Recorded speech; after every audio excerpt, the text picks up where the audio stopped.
Pick your YouTube. Okay.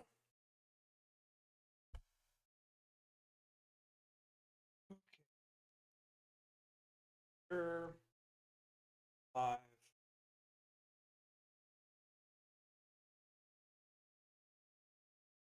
Chats.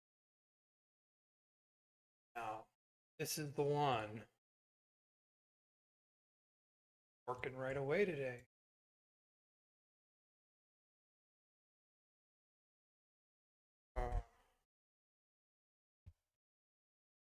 Step around a little bit here. Okay. Check. Check.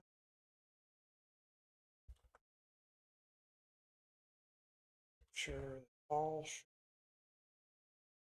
perfect. All right. So today, I'm just gonna look into the news again. What's been happening? What's going on with the ceasefire and stuff? Um, I also am gonna work on the prompt I use first of all. Um, that I currently tend to use with ChatGPT Grok. I made a Grok project.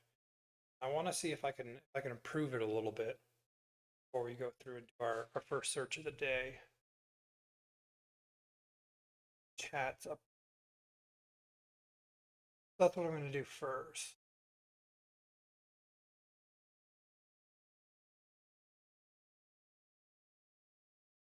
Actually, let me leave that one up over. Track of time.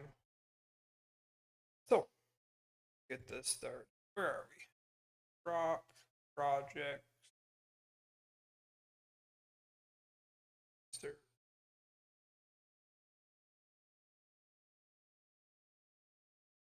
Let's grab this.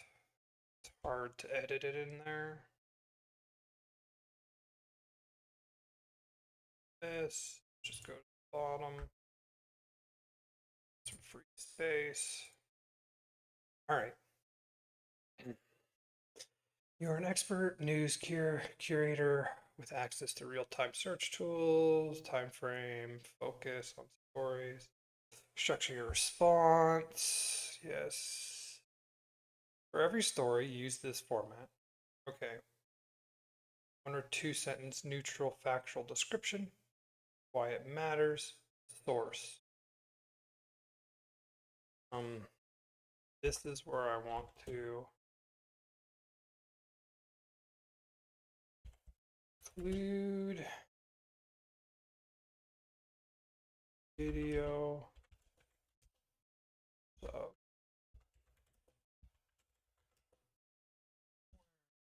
awesome.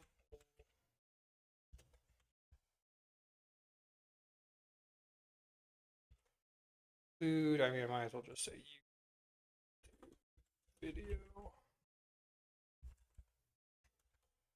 Include YouTube video of the subject matter where possible. Trusted channels.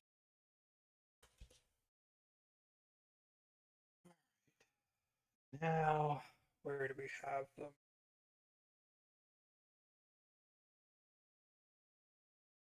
We'll grab this lot.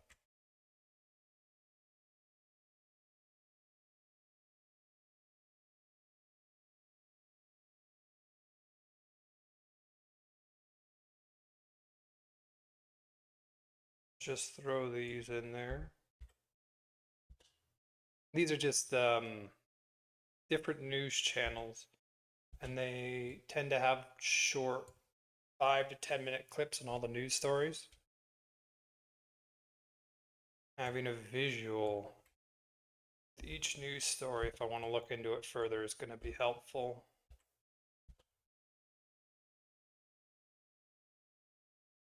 This.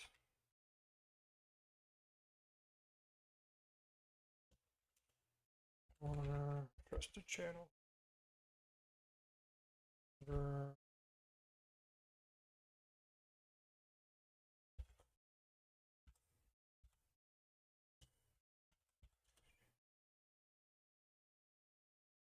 So hopefully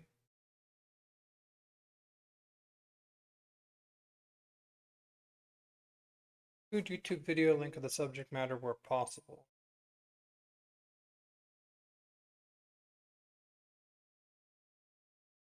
I want to leave everything else the same.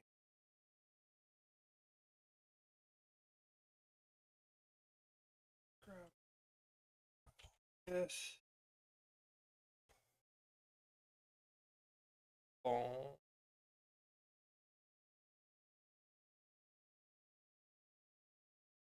Now we got it. Save, and if I remember correctly, gotta go out. Gotta go back to the project.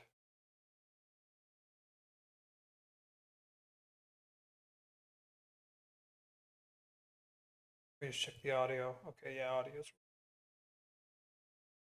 Now, there. Okay. Can you give me the news for the past 48 hours?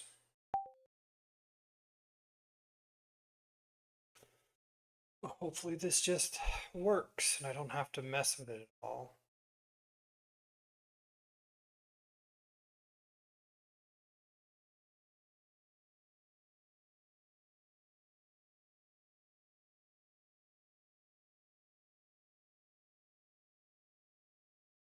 Doesn't give me the link.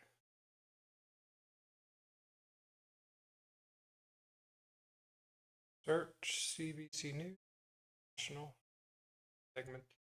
I want you to do the search. That's the point of this.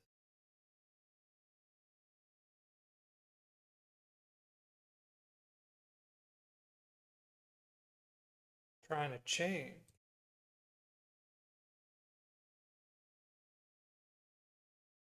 Where's our include YouTube video link?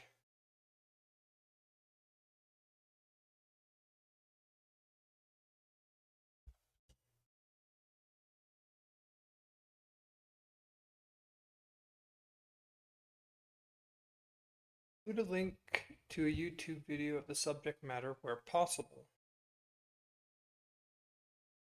Maybe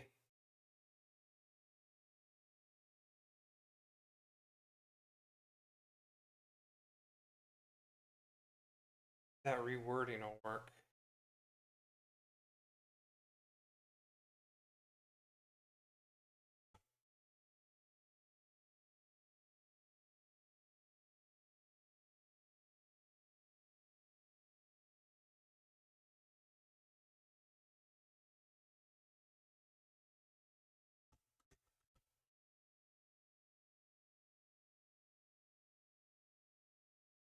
Link to a YouTube video possible.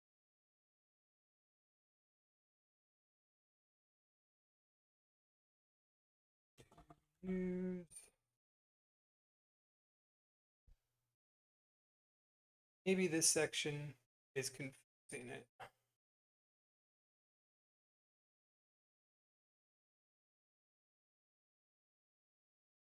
Anyway, I'll leave it like that for the next one. How do I get back to where I was? Here we go. I'm just going to go through and read what got so far for us. Okay, what's happened in the past 48 hours? Carney on verge of majority after opposition defection. Ooh, I heard about this one. They had another person cross the aisle. Another opposition MP, including former Conservative Marlon Gladue, joined the ruling Liberals. Prime Minister Mark Carney's party close to a parliamentary majority. This shift could strengthen Carney's ability to advance his agenda amid strained U.S. relations and domestic challenges. Okay. Heard about that. Carney speaks with Artemis II crew celebrating Canadian lunar milestone. Prime Minister Mark Carney congratulated Canadian astronaut Jeremy Henson, first non-American on a lunar mission, a live call as Artemis II completed its historic flyby. Highlighting Canada-U.S. space collaboration despite trade tensions and national pride in science and technology. Okay, so I'm gonna go through all of them this time, and then the ones that I'm really interested in, I'm gonna come back, do a deeper look at, probably by pulling up some YouTube content and looking at it that way. Okay, third one for Canada. Alberta faces legal fight over supervised consumption sites. Oil prices expected high. Alberta government battles in court to keep supervised consumption sites open. It harm reduction debates.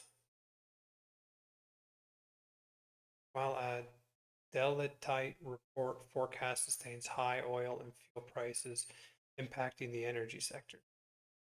Am I misunderstanding a consumption site? Like, what does that have to do with oil? Affects public health policy in Alberta. What is a consumption site? What is a consumption site?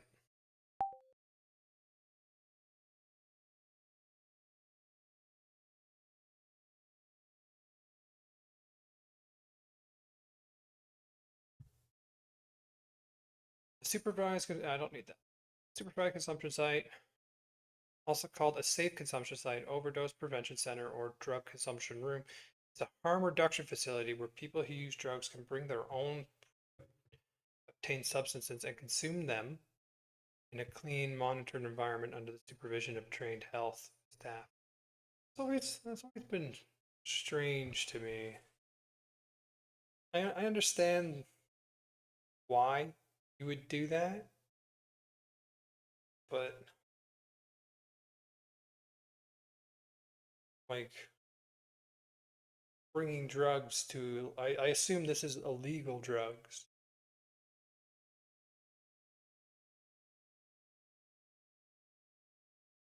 Yeah, like that's that's something I want to look into more, but that's not today. I have no idea why high oil prices expected is a part of that. It probably wanted to make a fourth. I just didn't allow it to. All right, what's going on in the US?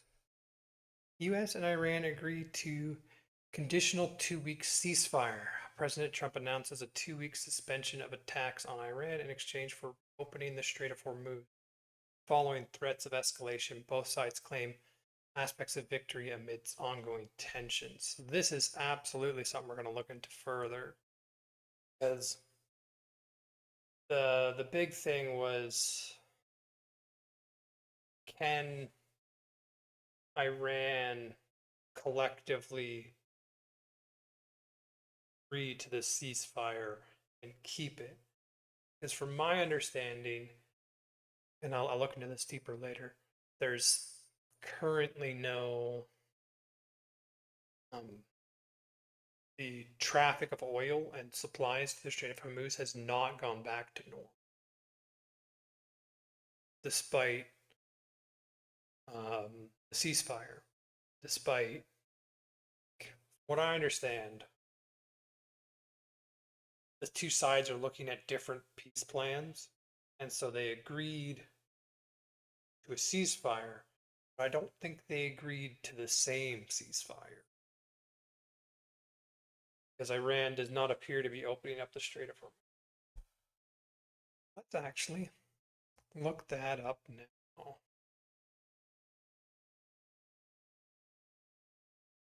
Can I? Forever. Iran and the Strait of Hormuz. Let's see what we get. I want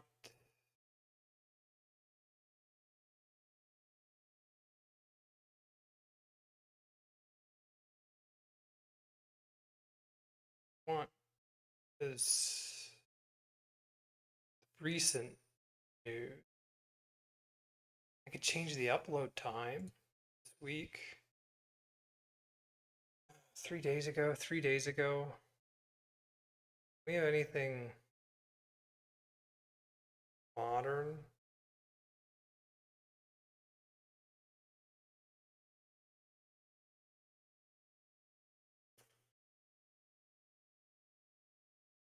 Maybe X is a better place to look for this kind of information.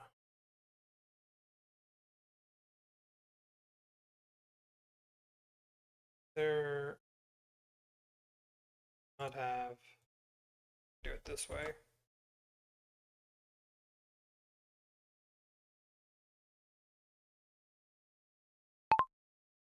Iran in the Strait of Hormuz.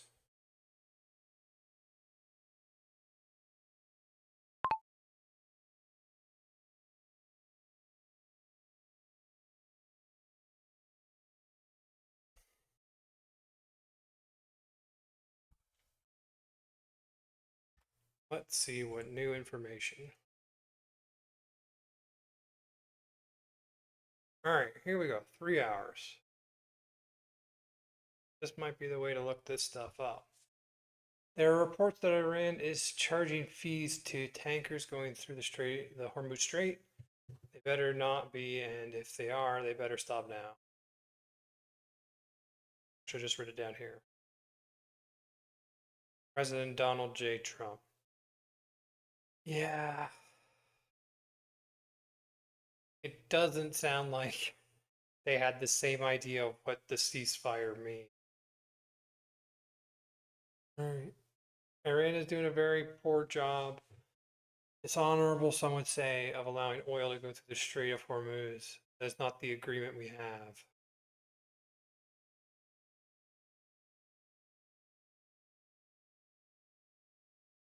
Nope. Turned around. Like, this is the issue. Either there is a miscommunication between the US and the regime in Iran, or the regime in Iran has fractured and trying to get some kind of agreement with them as a whole may not be possible at this point. Because once you start to get fractured, you're going to get the hard line that is just going to keep the strait closed no matter what. And if one of them gets into, like, because when it fractures, you have multiple people that take different positions of power with no one really over them. So once one of those hardliners is at the top, takes one group with a couple of drones and a radio signal, be like, we will shoot at anyone who goes through the strait. Boom, the strait's closed. And there's not a whole lot you can do that with that. I mean, I want the ceasefire to be successful. I do not see it being successful. I think I had a chart of it went down. I want give me just a month. Longer than that now. See, high drop, and then it's starting to climb again as the ceasefire doesn't appear to be holding. Because, like, the number one condition U.S. ceasefire is that the strait is open. That is the prime directive. And if that does not happen, I imagine they'll just go right back to shooting bombs at them, dropping bombs on them. And that does not look like it's happened.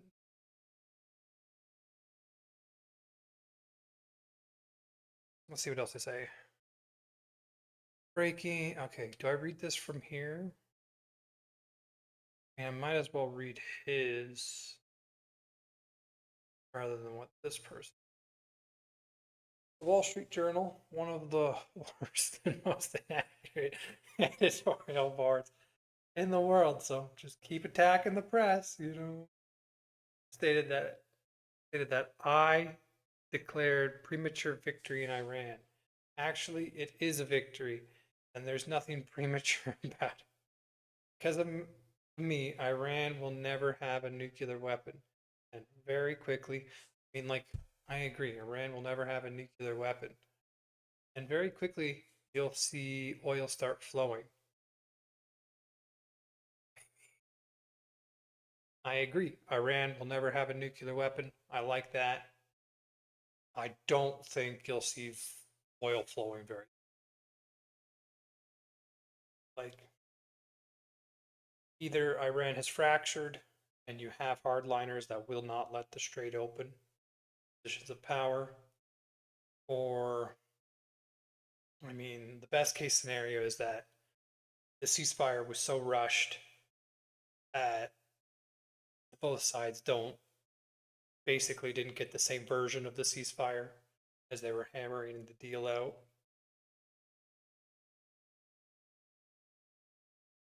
That would be the best case scenario because then you could still negotiate for the strait to be open. But I don't know. Anyway, let's finish up. Very quickly, you'll see oil start flowing. That's questionable, with or without the help of Iran. And to me, it makes no difference either way. The Wall Street Journal will, as usual, live to eat their words. They are always quick to criticize, but never to admit when they're wrong, which is most of the time. Continuous little jabs. President Donald J. Trump.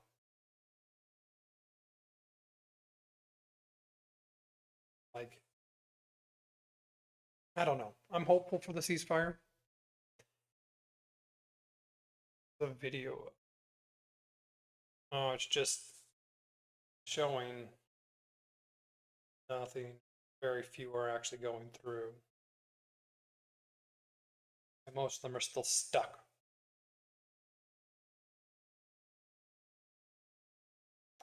So green are full, I'm assuming, and red are empty. The red ones are coming back for a refill. We're all stuck on this side.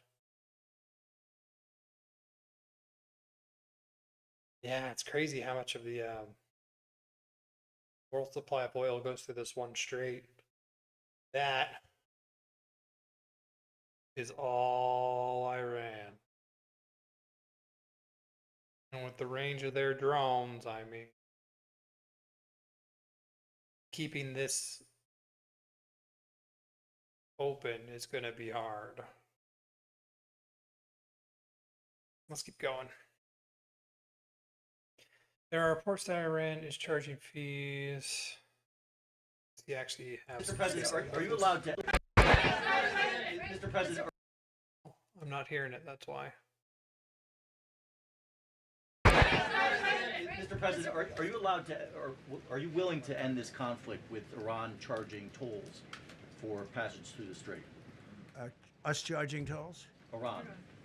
What about us charging tolls? Is that something you're considering? I'd rather do that than let them have them, right? Why shouldn't we? We're the winner. We won, okay? They are military. The objectives for Iran's victory very different from the US's.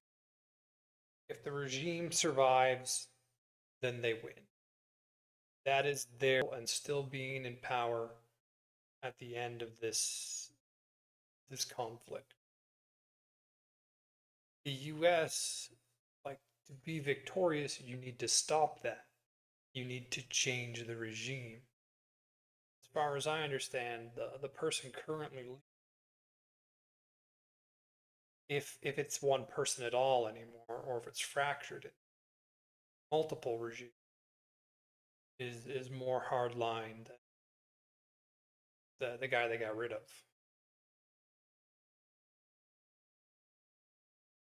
I don't know. Claiming victory.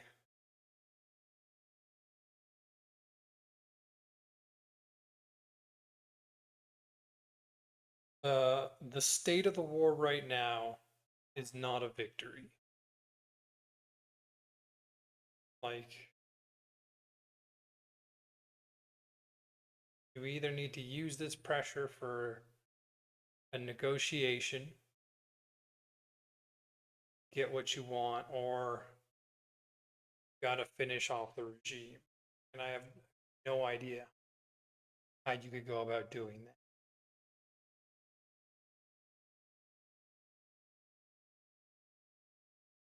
Freaking 4 hours ago. Like, hasn't NATO basically always been saying if they haven't committed to actually sending ships or something, then they're not verbally agreeing and actually sending things are very different.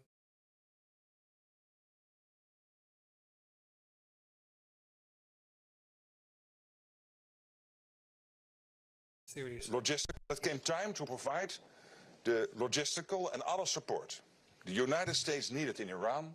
Some allies were a bit slow, to say the least. In fairness, they were also a bit surprised.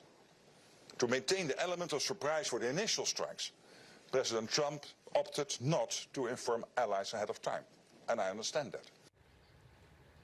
So the White House now looking at possible punishments for some NATO allies, according to a piece in the Wall Street Journal today. Quote, Like, this tack on NATO, like, NATO was a defensive alliance, basically developed to contain Russia. The only time Article 5's been used was by the U.S. when they attacked on 9/11. But the U.S., like, this was an offensive action. I don't know. Drawing all of NATO into this war, it looks like a quagmire.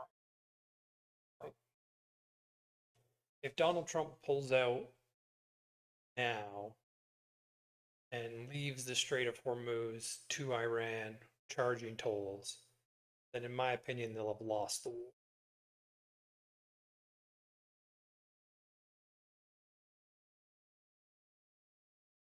There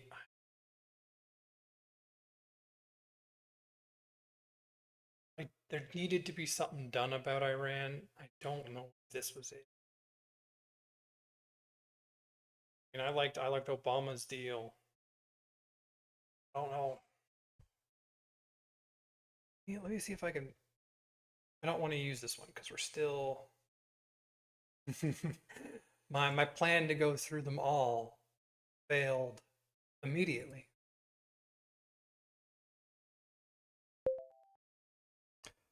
Why does Trump keep saying that the Obama deal with Iran to prevent them from having nuclear weapons was a terrible deal?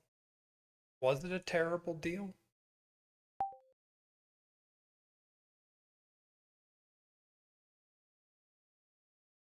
Obama plan? The Obama deal. Having nuclear weapons was a terrible deal. See what it. Here. Trump, open the Strait of Hormuz.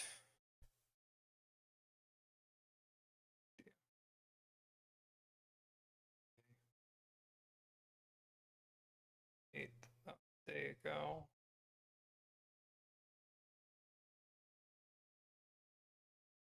Ooh, okay, this might be. There are reports there. Okay, Going on, we're watching it by the hour. So too is the White House, and Connor Hansen has an update from the North Lawn there. And Connor, good morning to you. Bill, good morning. Only a handful of ships have been able to pass through the Strait of Hormuz since the ceasefire began. And Yeah, and isn't there like there are hundreds sitting on either side? That's not an increase. Questions over whether the strait is actually open could test this already fragile agreement. So far, Iran has maintained its tight grip on the vital shipping lane, reportedly telling mediators it will limit traffic to roughly a dozen ships per day. And those ships Wait, what?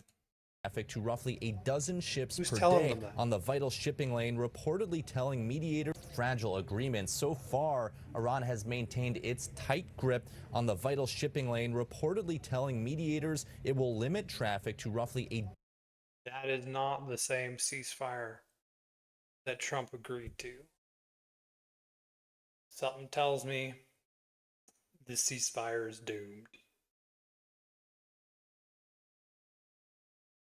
dozen ships per day, and those ships could have to pay tolls and Because it's like the usual traffic is like 100 and something. So there's probably a couple hundred built up on either side. Dozen a day, that doesn't change anything. coordinate with the Islamic Revolutionary Guard Corps. Only 5 ships passed through the strait yesterday, according to the firm Kepler, and data from maritime traffic shows not all of them were You can see the ones that turn their transponders off as they just blink in when they got to the other side. carrying crude oil. I actually think that we are seeing signs that the straits is starting to reopen. I think you guys have probably seen. Where? These signs? I'm not seeing these signs. I am seeing that the Iran did not agree to the same ceasefire you agreed to. Oil prices have come down, so I think the oil markets, the gas market. And if it doesn't open, oil prices will right back up. Are seeing the same thing. They're incredibly reactionary. Oil prices have ticked up slightly after that steep drop following the ceasefire announcement. That's exactly what we're seeing here. Steep drop and then tick up. It holds steady for these two. But that's April 10th, so put a point in for tomorrow. I imagine the future is closed. For now, they're hovering below $100 a barrel. U.S. crude exports are expected to surge this month because of the limited supply from the Middle East, and gas prices remain high, but the White House expects the spike to be temporary. And so our expectation is that you get those straits open, then things can return to normal very, very soon. And that's what future markets expect as well. If you look at them, they've got oil a month from now. Well, that's what they expect because that's what you told them. Told them there's a ceasefire and that Iran has agreed to reopen the Strait of Hormuz. And we've just heard that Iran has not agreed. They've agreed to let like 12 ships a day through, which is not an open strait. Now $20, $30 below what oil at a spot price is. And that's because they expect that we can get things going again relatively quickly. And it's safe to say the Strait of Hormuz will be a major topic during in-person negotiations. Vice President Vance scheduled to travel to Pakistan for this weekend. Bill. This weekend. Is it going to last that long?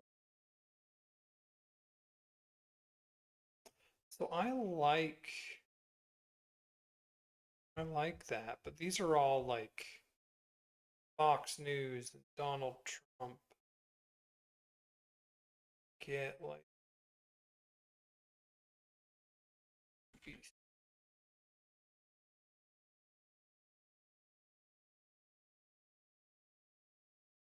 now how do I search Iran? Oh, that one's easier. Just the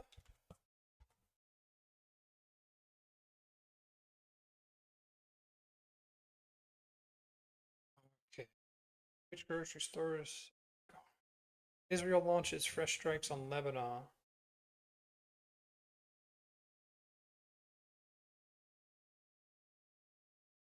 These are not in order. How do I get?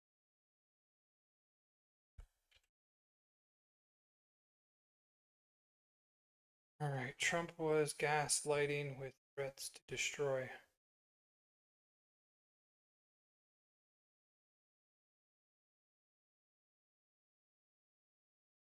Top source. How old is that?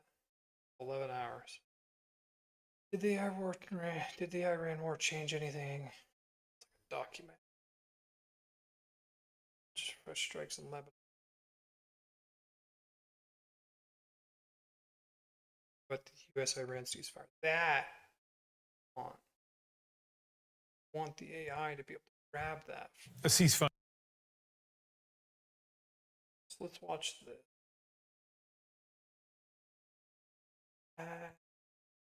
Talking.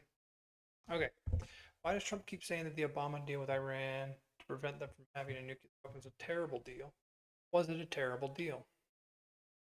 Trump calls the 2015 Joint Comprehensive Plan of Action, or Obama deal, a terrible deal primarily because he views it as a one-sided, temporary arrangement that enriched and emboldened the Iran regime without permanently blocking its path to nuclear weapons or addressing its border threats.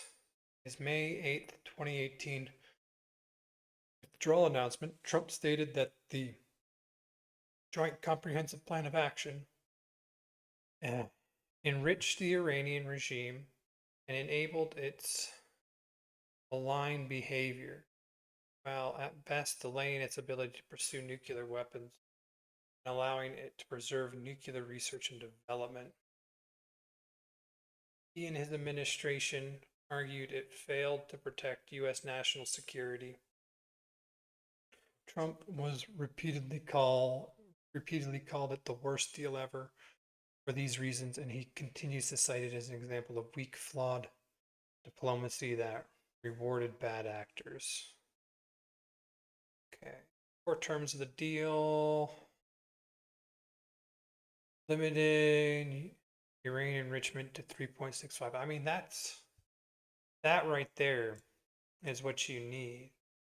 That's the civilian level use in like a nuclear reactor, nuclear energy. Right now they have 60%. So keeping them to 3.67 means keep them in the civilian range. Cap its stockpile. I mean, that's great. Reduce active centrifuges. Redesign Arak heavy water reactor and accept IAEA monitoring and verification. This extended Iran's breakout time to produce enough weapons-grade uranium for one bomb, a few months pre-deal to about 1 year for the first decade.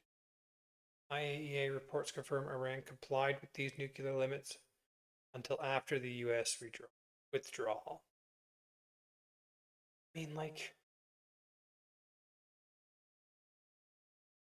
something tells me, like, the current deal is not as good as this deal.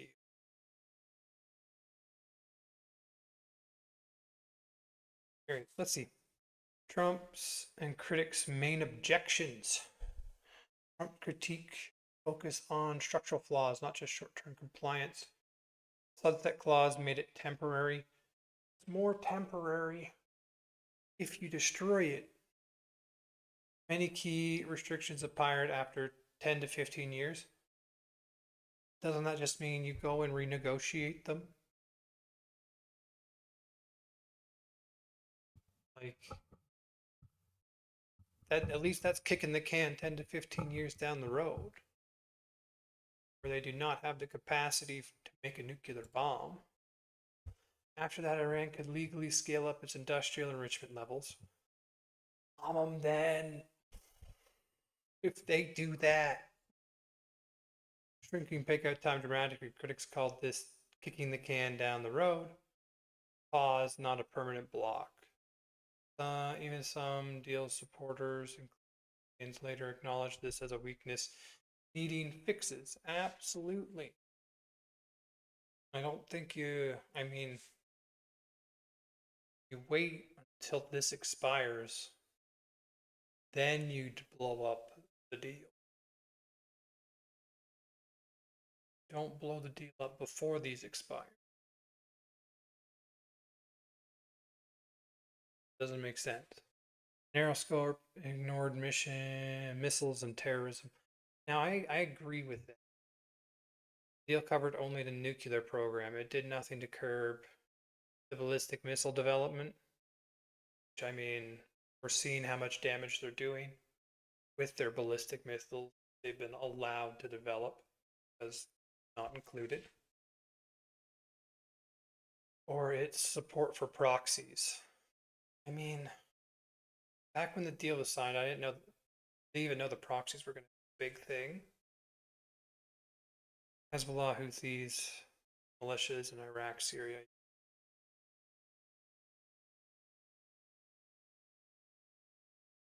That is something that did have to be dealt with. Still does. Iran ramped up these activities using sanctions relief funds. Oh, so there's not going to be an easy answer, is there? The deal had good things, but it also definitely had issues. Sanctions release funded malign behavior. Iran gained access to a lot of money, assets, and revenue. Critics argue this propped up the regime, funded proxies and missiles, and helped it survive domestic unrest without requiring change. Another very valid point. Verification and infrastructure issues. Iran kept its nuclear know-how and facilities. Some inspections had delay/notice periods. Iran had a history of covert work and deception pre-deal. The JCPOA didn't dismantle the program, just constrained it. Supporters countered that it was the best realistic compromise. It variably slowed the program. Broader issues could be handled separately.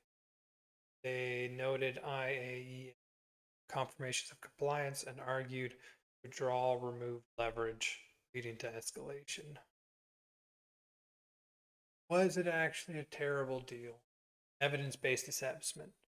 It was flawed in ways that made it a poor long-term solution for preventing nuclear Iran or curbing regional threats, aligning with Trump's core critique. Here's why, based on it delayed but didn't prevent nuclear progress. That regional behavior worsened with the money. Sanction relief didn't moderate Iran. It continued proxy funding and missile tests. When they got sanctions relief, they put it more into their military, funding terrorism.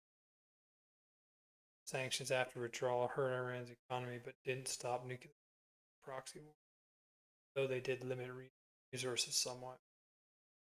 Counterfactual under the deal, even if the US had stayed in, many restrictions would have expired around now. Iran would likely be in a similar position now. More money and legitimacy. Deal legitimized Iran's right to enrich, which the US had long opposed. Not all bad. It did buy 3 to 4 years of verifiably constrained national buy-in. Withdrawal isolated the US somewhat from allies who tried to preserve the deal via workarounds. Objectively, the JCPOA was not a durable fix for the Iran nuclear threat. It was a short-term tactical delay that traded immediate sanctions relief for future risks. Iran's program today is far more advanced than in 2015. The regime's non-nuclear aggression persisted. Trump's terrible deal label reflects real design flaws. that critics accurately flagged from the start. Whether a better deal was achieved is debatable. The evidence shows it didn't solve the problem long term. Iran remains a threshold nuclear state pursuing regional dominance, regardless of the deal's status.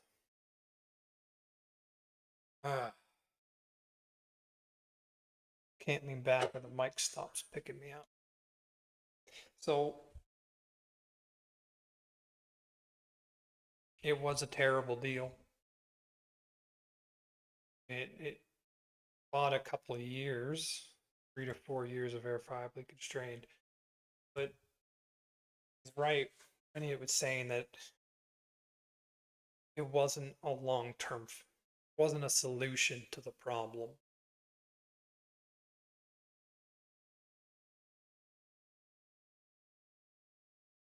And staying in the deal for longer would have likely just put them in a better situation, right?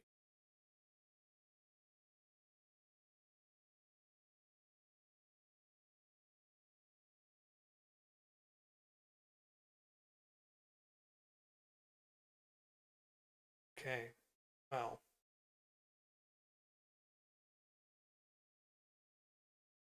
So it had its upsides, but not a long-term fix. That has somehow led to a war to stop them from developing a nuclear weapon. I mean, I do like Trump's rhetoric of they will not have a bomb. That is something I agree with. They should not be allowed to have a nuclear bomb. Not while they're funding terrorism around the world.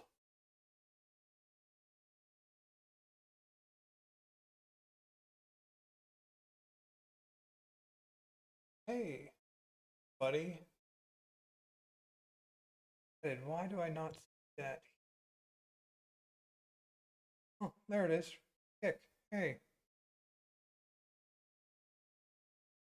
Doing good. How are you?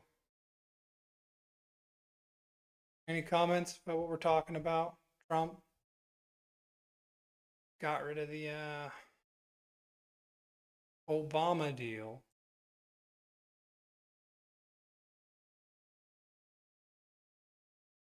I mean, it definitely wasn't a long-term plan. Nothing's easy to solve, is it? Oh, I'm from Canada. So a lot of that will have a Canadian view on it. And I go to the CBC to find things. Okay, here's what we know about the US-Iran ceasefire. Where are you from?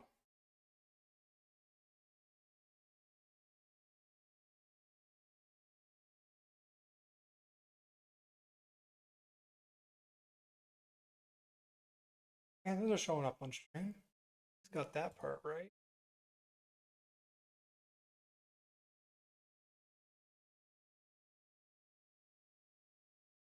Oh, you're from the US. What did you think about Trump blowing up the Iran, the Obama deal with Iran to stop them? This one, 4 terms of the deal.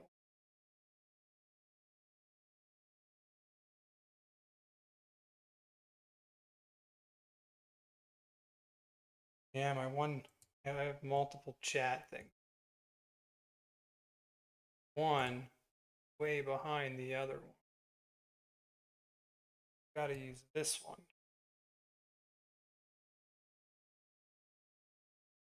Anyway, you can take your time if you want to talk about it. I'm gonna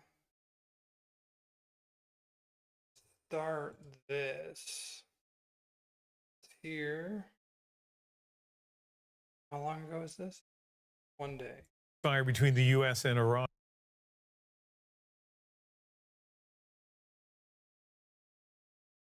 You are streaming content at the moment. Yes. Yes, I am. I am streaming on YouTube, Kick, and Twitch. Kick.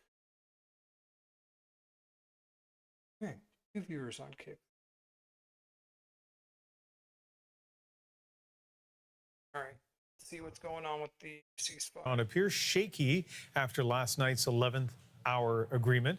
Earlier today, U.S. Secretary of War Pete Hegseth said America is ready to restart the war, quote. Did I not update my stream information? I was like, what are you trying to say there? Oh, it shows that I'm still in League of Legends. Yeah. Let's get that.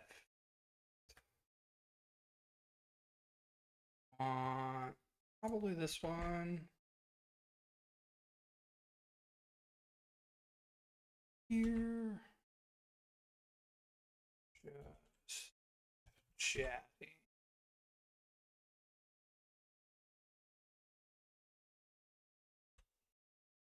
Kick works the same way, right? Yeah. Gotta go.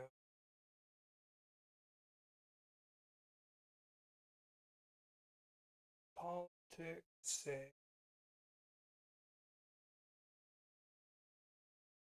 Should work.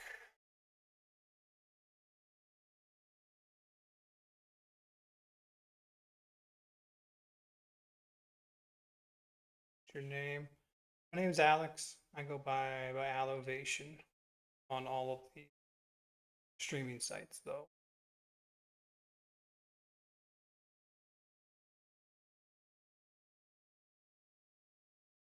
Okay, that worked.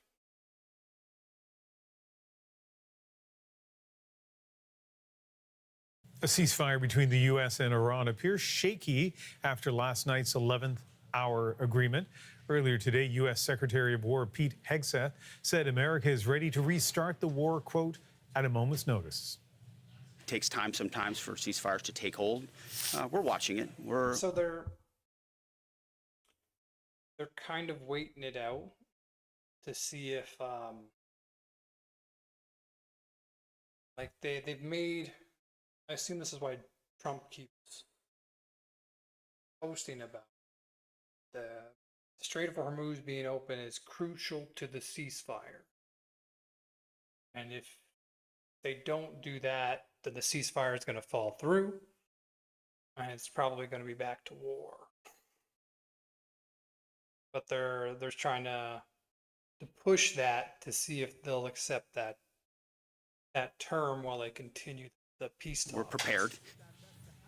State-controlled media in Iran was filled with images of people celebrating long into the night following news of the ceasefire, but there is cautious optimism in other parts of the Middle East. Both Kuwait and Qatar have reported Iranian attacks since the truce was announced. Like, my understanding, the internet is still basically cut off. So the images you see are what they allow you to see. This is Iranian regime propaganda. And that is all you'll see coming out of Iran. Let me make sure of that. Is the internet still down in Iran? Just make sure.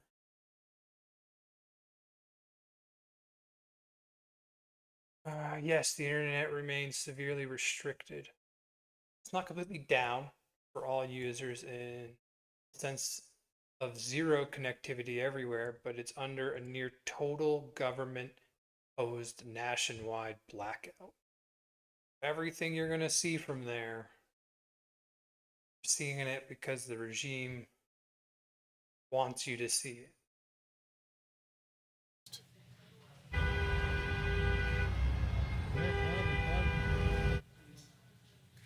And today, Israel launched its heaviest attacks of the war against what it says are Hezbollah targets. So in Lebanon, they still have access, they still have reporters there. You still get proper coverage.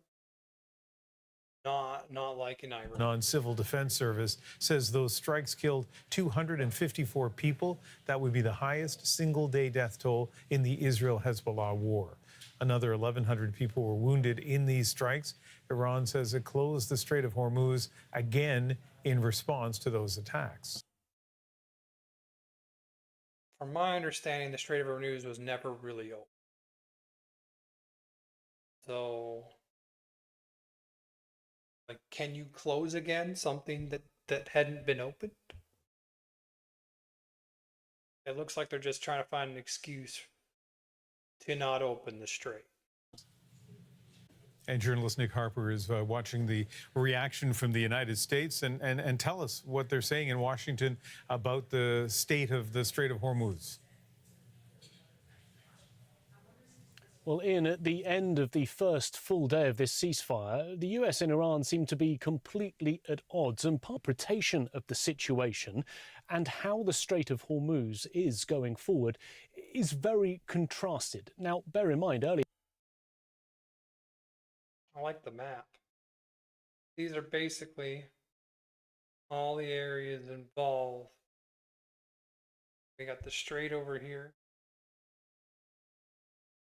Given the world so many issues, all the oil from like Iraq, Kuwait, Qatar, Saudi Arabia, all the oil and gas, the UAE, all comes through the strait. This is one of the most oil and gas rich regions in the world. I understand that Saudi Arabia has pipelines and they're trying to ship it to the other side. They can't move anywhere near capacity. For a lot of them, like Iraq, Kuwait, Qatar, this is their only way to oil out. And over here we have Israel, Lebanon. This is the other column, southern Lebanon. So Iran, proxy, Hezbollah, Lebanon, primarily focused in southern Lebanon, border here. That's the other conflict zone. Actually, from my understanding, Israel has moved actual troops in, seeing ground warfare. There was in the Gaza Strip. on, the Iranians were saying that the strait was closed, and there also was reporting that they were threatening to fire on any ships bypassing the Strait of Hormuz without permission. If you listen to the White House, though, the interpretation of this... I wonder, like, possible? UAE has a port here. They can just ship oil across. The Strait of Hormuz is such a problem. Can't you just build a large pipeline? I know that would cost. I mean, it costs a lot, and you did unless you keep the strait closed. I hear, my understanding, Mexico is doing something like this with transport containers, where because the Panama Canal is having issues,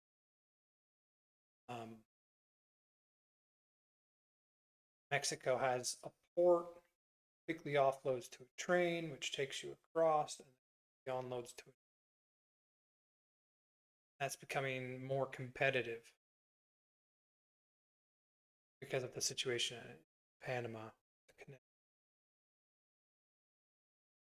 To the White House, though, the interpretation of this situation, what is currently ongoing, is the polar opposite. The White House press secretary, Caroline Leavitt, was asked about this earlier. She said that the Strait of Hormuz was open. She said that any reporting of it being closed was simply false. I mean, like, you shouldn't say it's open until ships move through it. That's just trying to jump ahead of the story, and now you look like an idiot because it appears to not be open.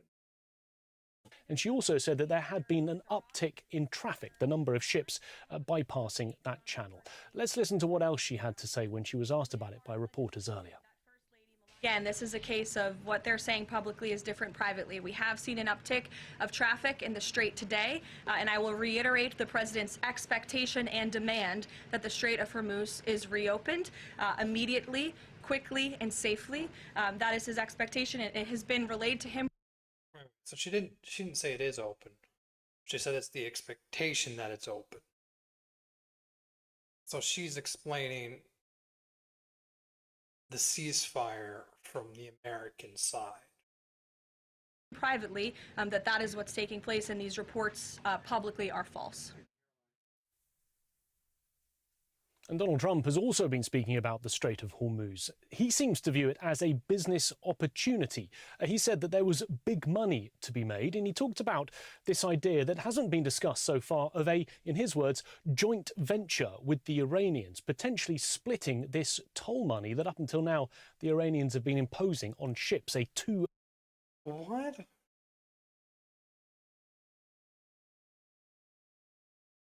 Why? Like, a toll being there is fundamentally worse than what we have.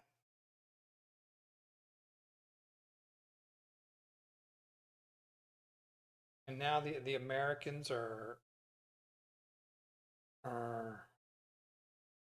saying that they're going to be part of the toll?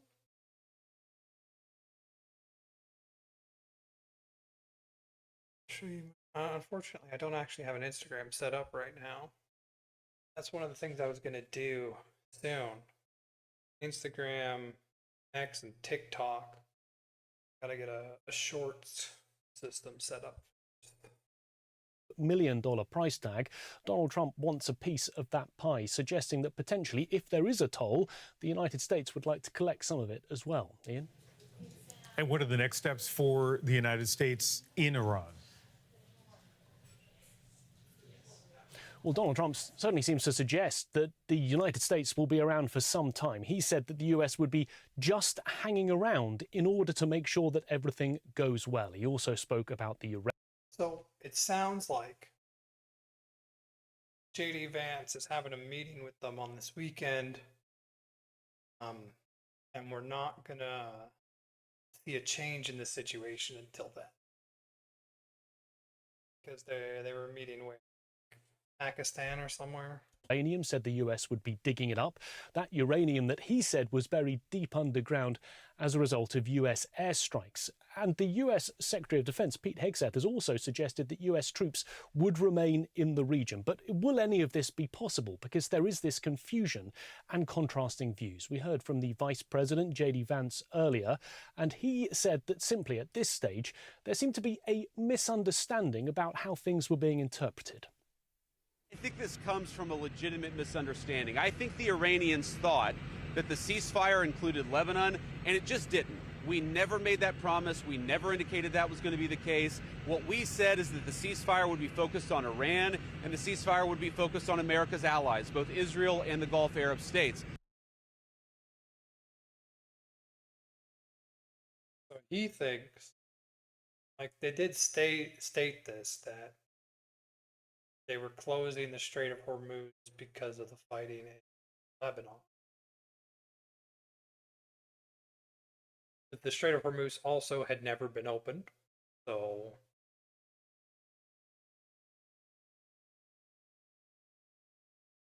not sure if that's just an excuse they're making up because they want to keep it closed and keep essentially the oil price ramping up. While not getting bombed. Like delay tactics and coming to the table for negotiations and using that as a delay, something they're fabulous at, something they did for years. Trump mentioned that multiple times, that every time they'd come to the table and they came to the table in bad faith. So this could just be another bad faith negotiation where they're buying time because of the oil price. because this is a future, so a prediction of oil price. So if the ceasefire doesn't hold, then that dip is just another dip, and it continues that upward climb. See, continue, go back up higher. That just applies more pressure to the global economy.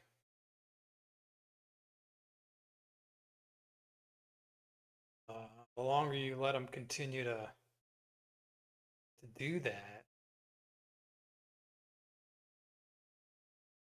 the higher you'll let this get before you do eventually, like, if you bomb them for long enough, will eventually be the regime. But how high that's got to go,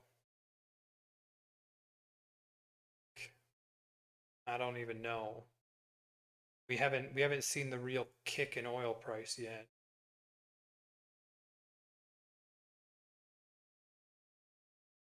Where was I?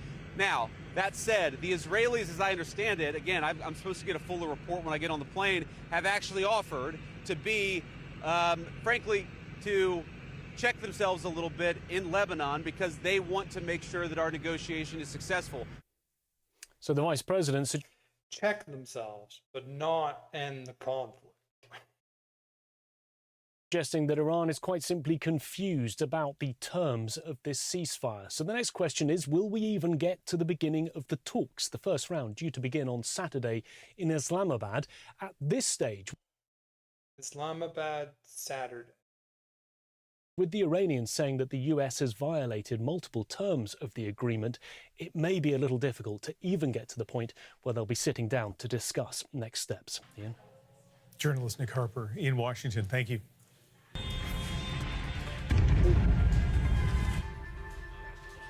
Officials in Lebanon say Israeli airstrikes today killed 200. Look at this guy just walking away. Say like, Israeli oh, airstrikes today happens. killed Let me have a 254 photo, take a people. picture. That is the highest single-day death toll yet in the Israel-Hezbollah war. Iran says it has now closed the Strait of Hormuz in response. This comes after Iran's 11th hour deal with the United States. I don't know if you close something that was never open. States and Israel. The U.S. Closed says for it a long expects time. to see the strait reopen. Well, to weigh in on the implications of all of this, let's turn now to Kamran Bokhari, a senior resident fellow with the Middle East Policy Council in Washington. He is in Purcellville, Virginia. Cameron, 24 hours ago, we were live on this program, wondering if we were going to be reporting on a countdown to Trump's threat to wipe out an entire civilization. But then, as I mentioned, that 11th hour agreement between Iran, Israel, and the United States. How do you feel about the state of that promised ceasefire as of right now?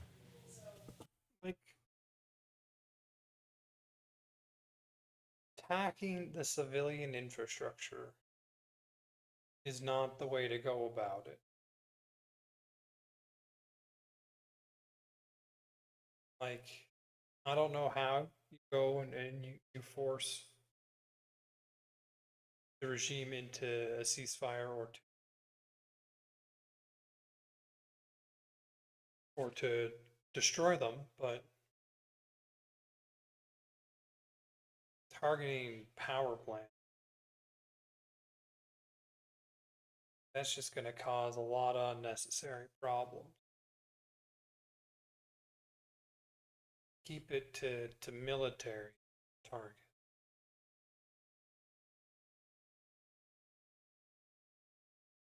I mean, I know Iran certainly isn't. They're just firing rockets at everyone.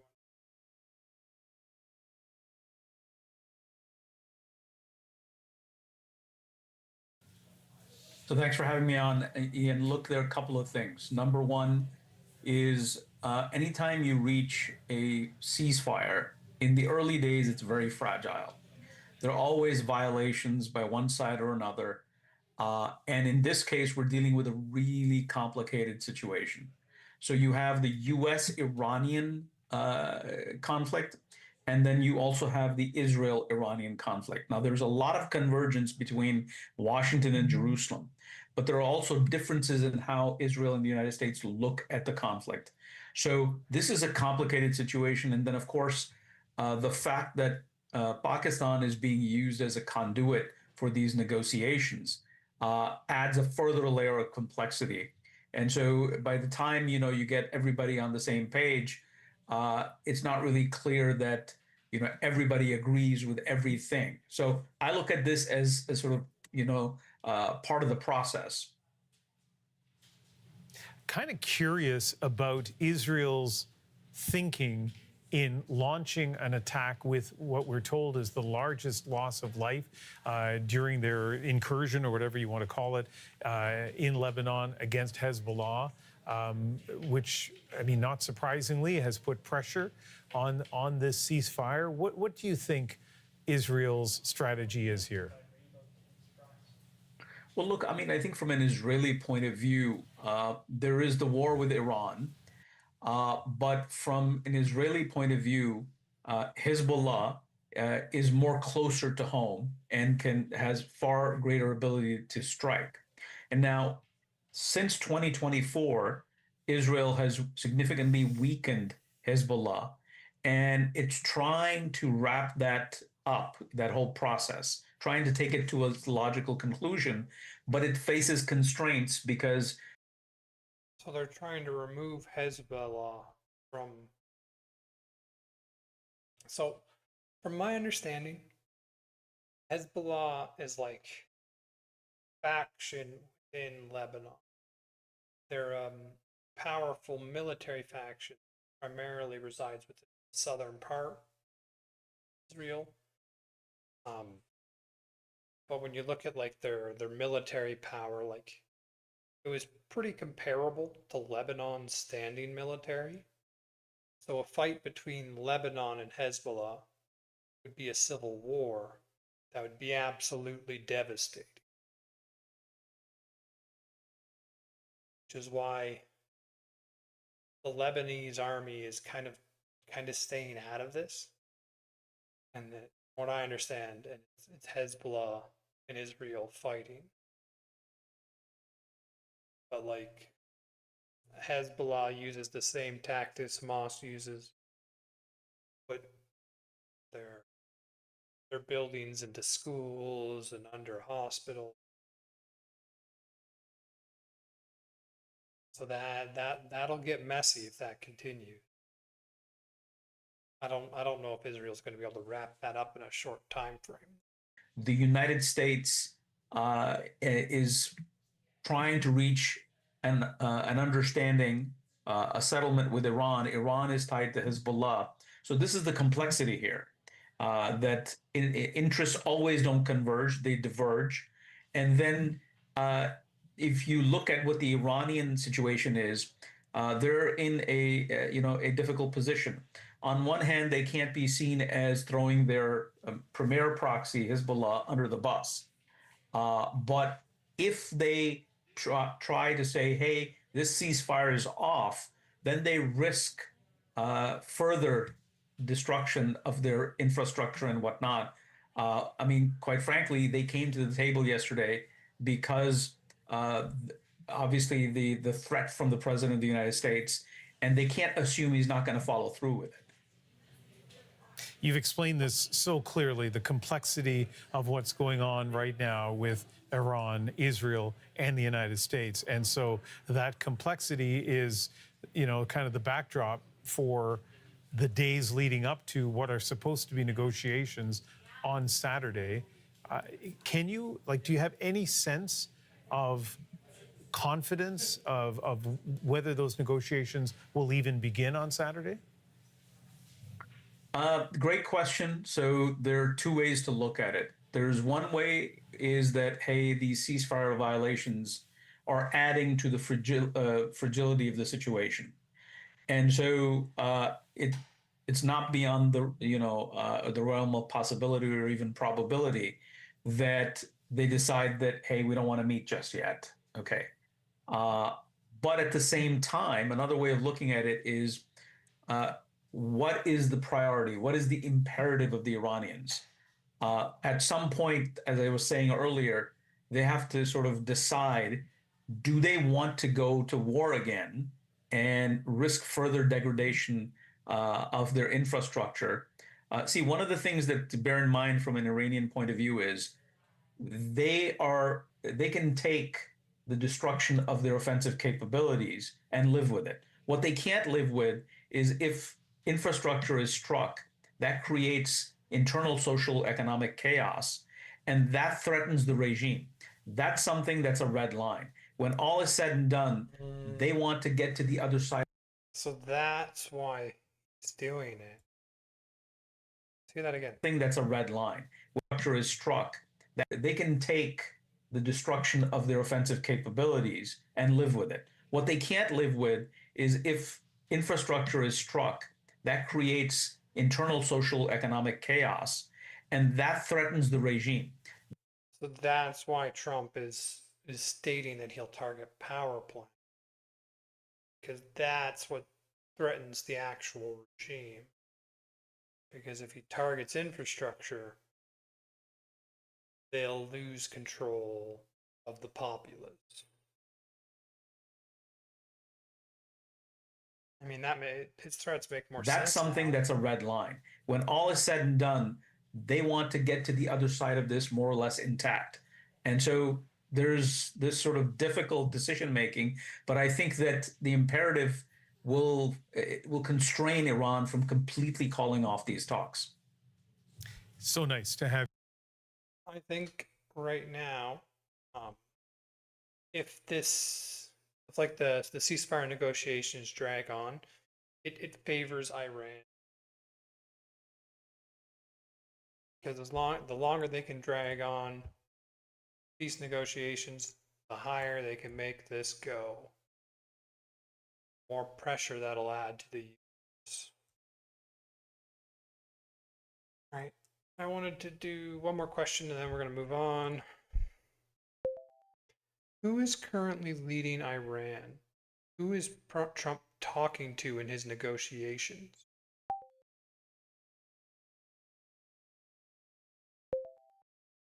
And do they have full control over the Iran regime?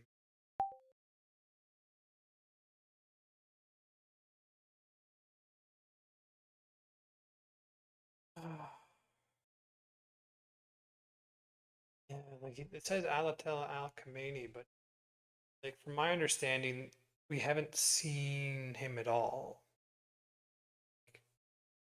Could just be a figurehead that already died in the first bombing. They're just using the figurehead to try and acquire control.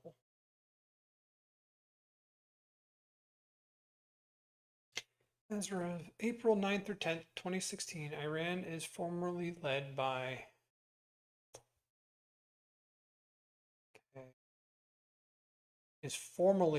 Supreme Leader Ayatollah Mojtaba Khamenei, the son of the late, the last guy, who was selected by the Assembly of Experts on March 8th or 9th, 2006. Al-Khamenei was assassinated. Okay. Mojtaba has issued public statements, but he has not appeared in public or on video much. Has he appeared at all? Taking office. Feeling speculation he was wounded in the strikes. Trump is negotiating directly or through channel contacts primarily with Mohammed Bajir. I'm not going to say their I'll just hide. The hardline speaker of Iran's parliament. Okay, so they're negotiating with the speaker of their parliament. Like that. I mean, it's not negotiating with the guy, but I mean, that's about as high as you can get, right? Unless you talk to the guy that has not made public appearances. Mojtaba.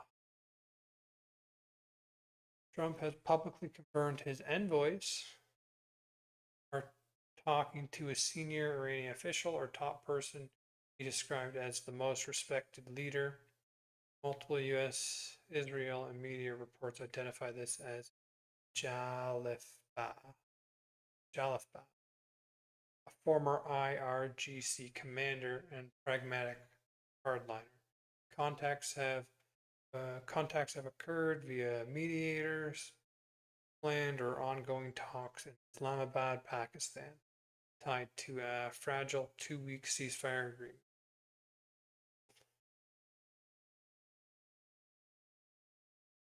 Okay. Current regime retains effective control of Iran's core institutions, does not have the same full pre-war grip. US/Israel strikes explicitly aim at the regime change and decapitated much of the old leadership. Quick succession process installed Mojtaba, prevented total collapse. Pro-regime rallies continue. The IRGC and security forces remain loyal. State apparatus functions. However, the war has shifted real power further towards the IRGC, the Revolutionary Guards, decimated clerical and political ranks, left Mojtaba low profile. So it's reduced the power of the guy he's talking to. Analysts describe a more militarized, younger, hardline leadership with reduced legitimacy and capacity. No popular uprising or full overthrow has occurred, but the regime is weakened, more insular, and operating under wartime conditions.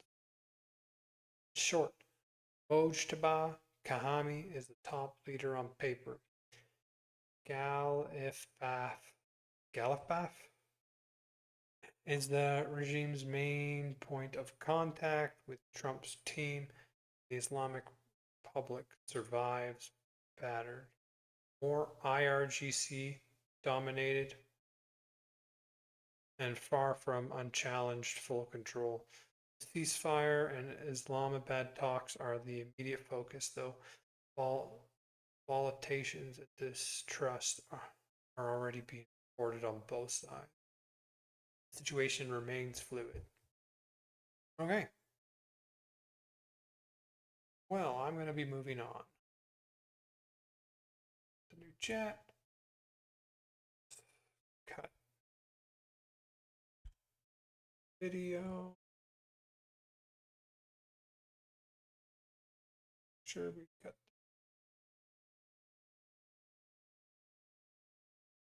Oh, all right. On to the next one. Melania Trump issues rare statement denying Epstein ties. What?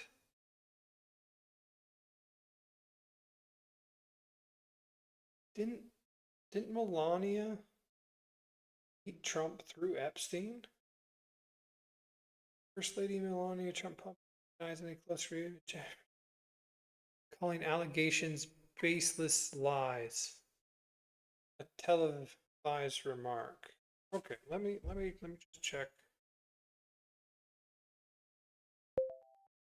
I heard that Melania Trump denies ties with Epstein. I've also heard that Melania Trump met Trump through Epstein. Can you give me some more information?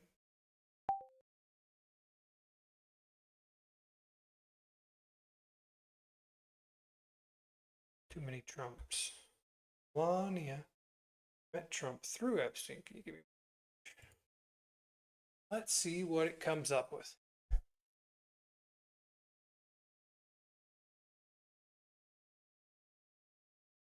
This would be really weird to lie about. Like, as far as I understand, the Epstein files are slowly being released. lying about the Epstein files. Just means you have to explain yourself. Caught in a lie. But let's see what we know. Melania Trump has publicly and repeatedly denied any close ties to Jeffrey Epstein or his associate Ghislaine Maxwell, and she specifically denies that Epstein introduced her to Donald Trump. So the thing I heard, she specifically denies. On April 9th, 2026, she delivered a rare public statement from the White House addressing these rumors directly.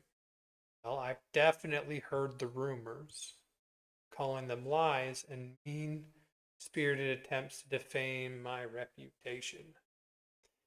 That statement, she says, well, I mean, she never had a relationship with Epstein or Maxwell. She had never met Epstein and had no knowledge of his criminal undertaking. Epstein did not introduce her to Donald Trump. Okay. Is there any proof? Widely reported, like we have a lot of the Epstein files. Okay. How Melania and Donald Trump actually met, official account, widely reported and consistent account from Melania and Donald Trump and multiple biographical sources is that they met independently in September 1998 at New York faction party hosted by Italian model Paolo Zampoloni. Trump was there with another date. He approached Melania. Okay. I don't want to read their story. Where the met through Epstein came from. A rumor that Epstein introduced Melania to Trump appears to stem from unverified claims by Epstein himself. I mean, never trust anything Epstein says. He was in the business of blackmail. Books and media reports. Social overlap in documents. 2000 photos of Trump, Melania, Epstein, and Maxwell together at Mar-a-Lago. Epstein's black book listed both Trump's contact information and Epstein's plane at least 7 times in the mid-90s before he met Melania. A heavily redacted FBI interview in this recently released Epstein files reportedly included a claim that Epstein introduced the couple, though Melania disputes this. Heavily reacted FBI interview. No flight logs, court documents are credible. Contemporaneous evidence shows Melania on Epstein's plane, visiting his island, or being introduced by him. Okay, so there's no real evidence showing Melania and Epstein had any kind of relationship. Her name appeared in Epstein files mainly in the context of the 2002 email to Maxwell disputed introduction claim. Context on Trump-Epstein relationship overview. Trump and Epstein knew each other socially in New York and Palm Beach circles in the 1980s, early 2000s. Trump later said banned Epstein from Mar-a-Lago after an incident involving a minor. They had a public falling out, and Trump distanced himself from Epstein's 2008 plea deal. Melania's April 2026 statement appears to be a direct response to scrutiny for additional Epstein file releases earlier this year that includes the email and the FBI interview references. Like, in order for me to believe something, there needs to be multiple points. You have to be able to draw your line. One FBI interview is an outlier point. There needs to be more than that for me to draw the line. But it's crazy that I heard the rumor. I definitely thought the rumors were true. I mean, coming out and denying them, I'd say that's a good thing for her to do.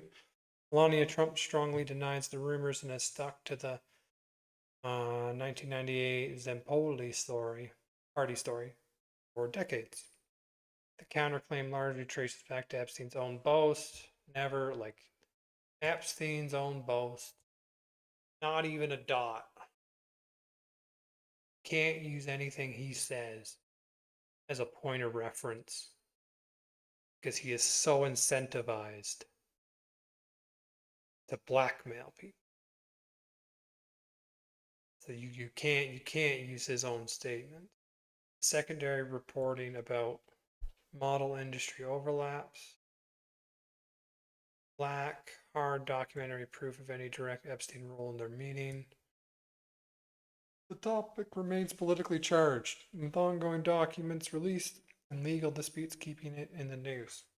I mean, like, I personally lean towards believing the statement, Melania's statement. I think you need more evidence than an FBI, a heavily redacted FBI report.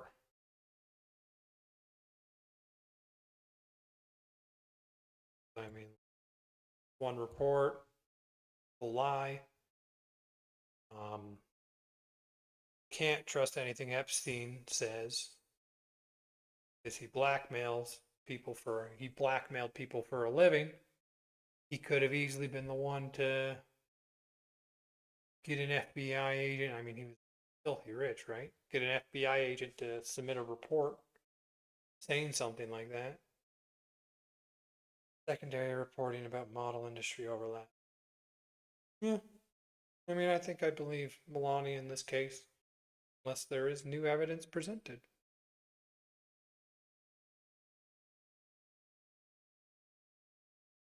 All right. Let's continue.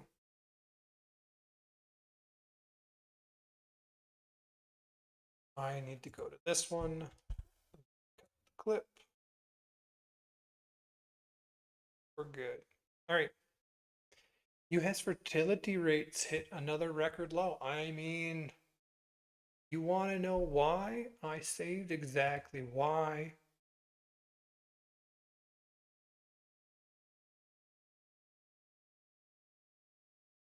Right here. I don't know if it'll show the U.S., but it'll show Canada eventually. Oh, is that a hard drive? Here we go.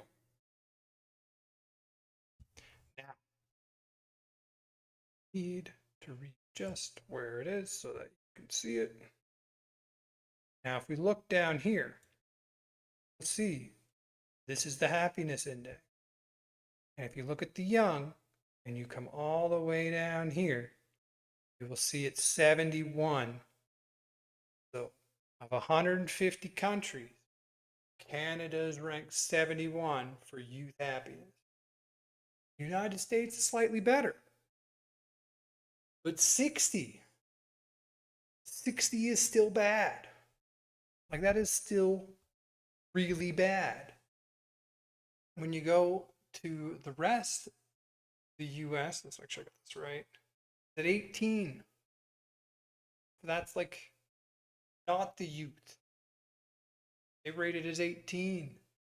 It's your youth, the young people are supposed to be building families, having children, are horribly unhappy in your country. They're unhappy, they're not going to have kids. Like, you got to make this group happy right there, or you don't have children in your society. That simple. And I don't know why people don't seem to understand it. Like, this is not a hard thing to fix. Probably a costly thing to fix. Not hard. U.S. fertility rate hit another record low. New data shows U.S. fertility rates continue a long-term decline, driven largely by drops among teenagers. Why it matters signals potential long-term demographic and economic shifts in population and workforce dynamics.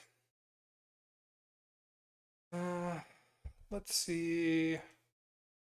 They're going through, like, you look at the chart, they're going through the exact, the US and Canada going through like the exact same issue. youth unhappiness. If anything, it's worse. It is worse in our country. Let's see if we can find about it.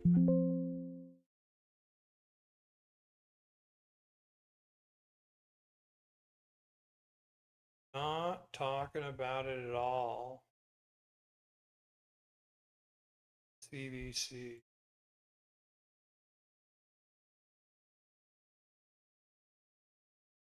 One year ago, Canada records its lowest fertility rate ever.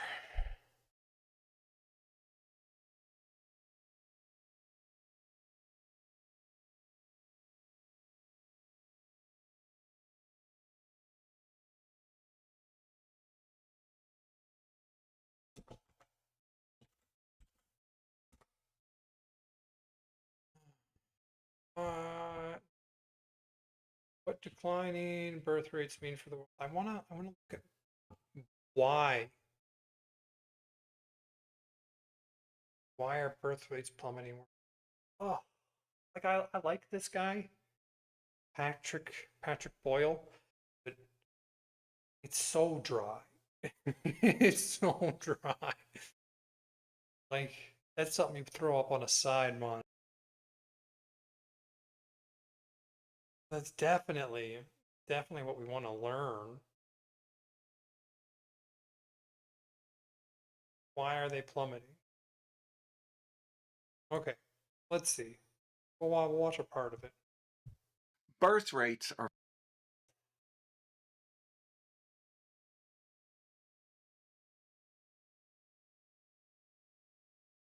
So many more news stories I got. Have your perspective on this? are falling around the world. And while this might seem like nothing new, as it's been the case in developed countries for quite some time, the number of newborns in Japan fell 5% last year, and birth rates hit record lows in England and the United States too. The thing that's interesting is that we're seeing declining birth rates everywhere, and the standard explanations that you've heard in the past don't really hold up. The first contraceptive pill was approved by the FDA in the United States in 1960. And over the next 20 years, the average number of children born to American women halved from almost 4 to 2. The pill had a major impact on society and culture. It contributed to a sharp increase in female college attendance and graduation rates. Over that 20-year period, the number of marriages only fell slightly. So the introduction of birth control led to women more actively entering the workforce because they started having less children. Women more actively entering the workforce kind of made it a social or a societal requirement to enter the workforce. Then had an even greater impact on lowering fertility. So it's a vicious cycle that was started by contraceptives.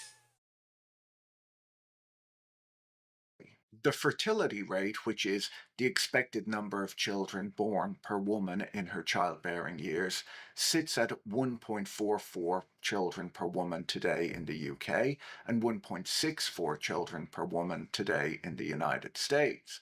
The replacement fertility rate, which would keep the population steady, is 2.1 births per woman in the developed world, but it can be as high as 3.5 in undeveloped countries because of higher mortality rates. There are a lot of reasons given for the falling birth rates in wealthy countries, most obviously increased access to contraception, but also improved education and career opportunities for women, the rising cost of living and raising children, and changing societal values and family structures. The interesting thing, though, is that birth rates are collapsing everywhere, not just in the developed world. Tunisia, Turkey, Tamil Nadu, Guatemala, and Mexico are all. Yeah, I hear that, like, even North Korea. is having issues with birth rates. Completely disconnected, about as disconnected from like the global environment as you can be. Are having the same problem. Experiencing similar declines. According to research from my colleague Alice Evans at King's College London, Turkey has a lower birth rate than the UK does, and Mexico has a lower birth rate than the United States. Find these. Where do I pull these up? This looks like the chart I want. Ooh.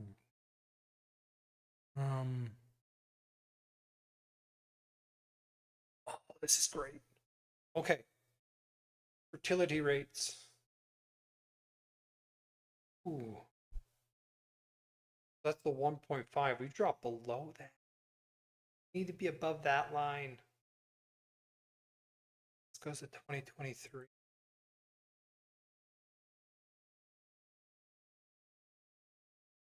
There's the 2 line.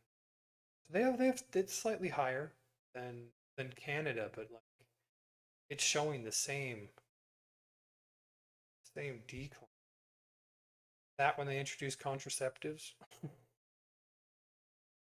It's been a slow decline since. It said Mexico was lower.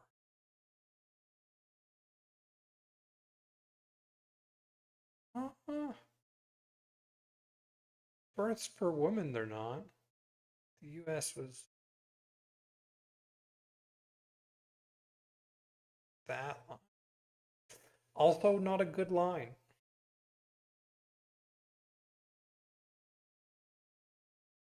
Okay, that's giving me problems. What was this one? Oh, this is the average age of mothers at childbirth. 31 in Canada. Almost 30 in the US.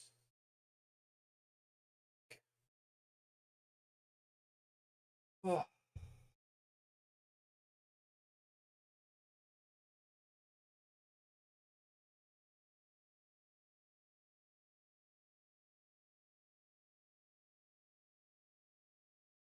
Let's try. Google gets me the chart.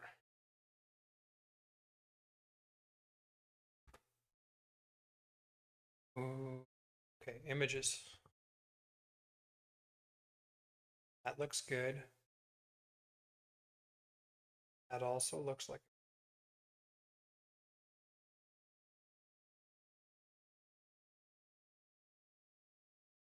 Fertility rates in the world's 10 biggest countries.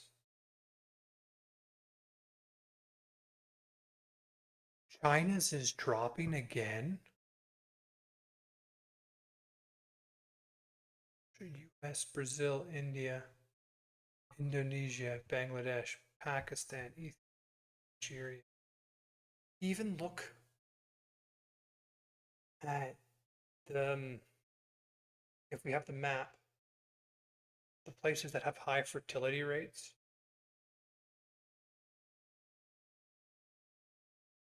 Ethiopia was brought up, right? They're still dropping. They're dropping massively. Like, that is a bad line.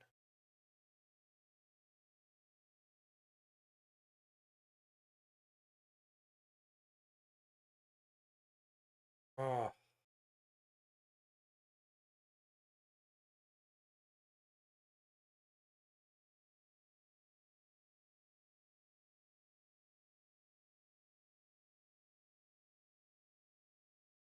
None of that's good. How is it dropping? Spot of bright red. South Korea. But even North Korea, like I said, going through the same thing.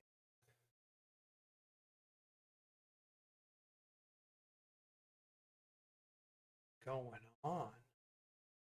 That is it. That contraceptives, when contraceptives are widely accepted in your country, and just start plummeting.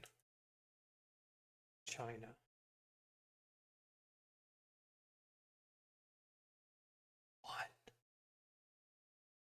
One.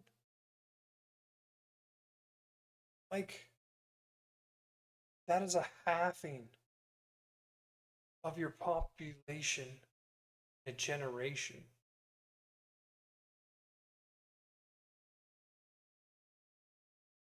What's happened? Like, they leveled out here. Like, this can't just, like, contraceptives could probably cause like the crazy to more sustained around 2. But this further drop longer? No.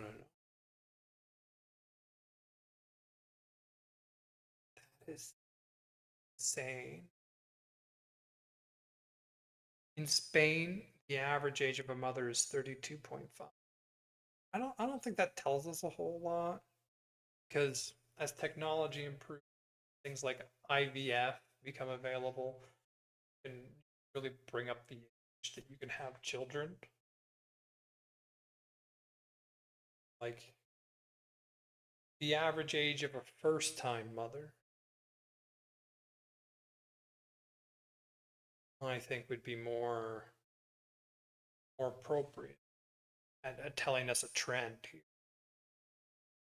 rather than just technology doing this. More charts. Birth rates. Ooh, okay. Births per 1,000 people. 9.1. 10. What is it over here? 6. 13. 8. 10.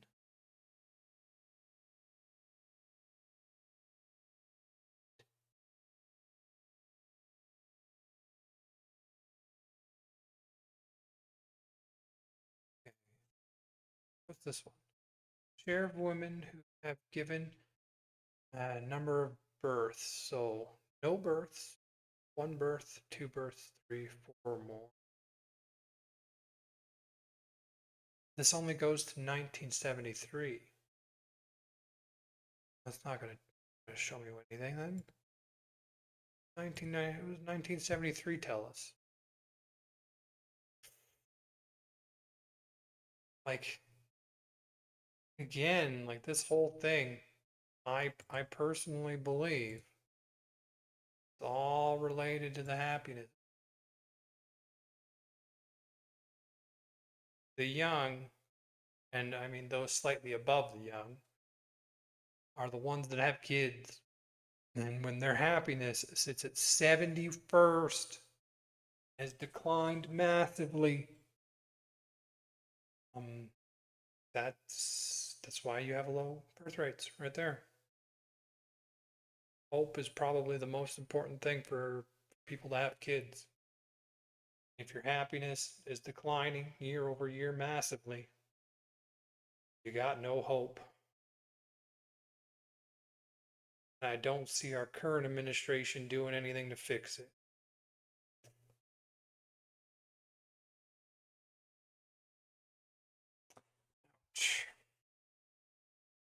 I'm gonna leave you up. I like to come back to that. When you look at the factors that can be blamed, for example, the high cost of raising and educating children, or working women marrying later, they don't apply in every country where fertility rates are declining. According to Alice, the initial drop in US fertility can be attributed to couples having fewer children, but in recent years, the major contributing factor is the decline of coupling. People are either pairing up later in life and thus having fewer children, or staying single and having no children. I would like to see that graph that we were looking at, but for a more modern year, because everyone said like you need 2.1 births per woman, but if there's a lot of people that are having 0,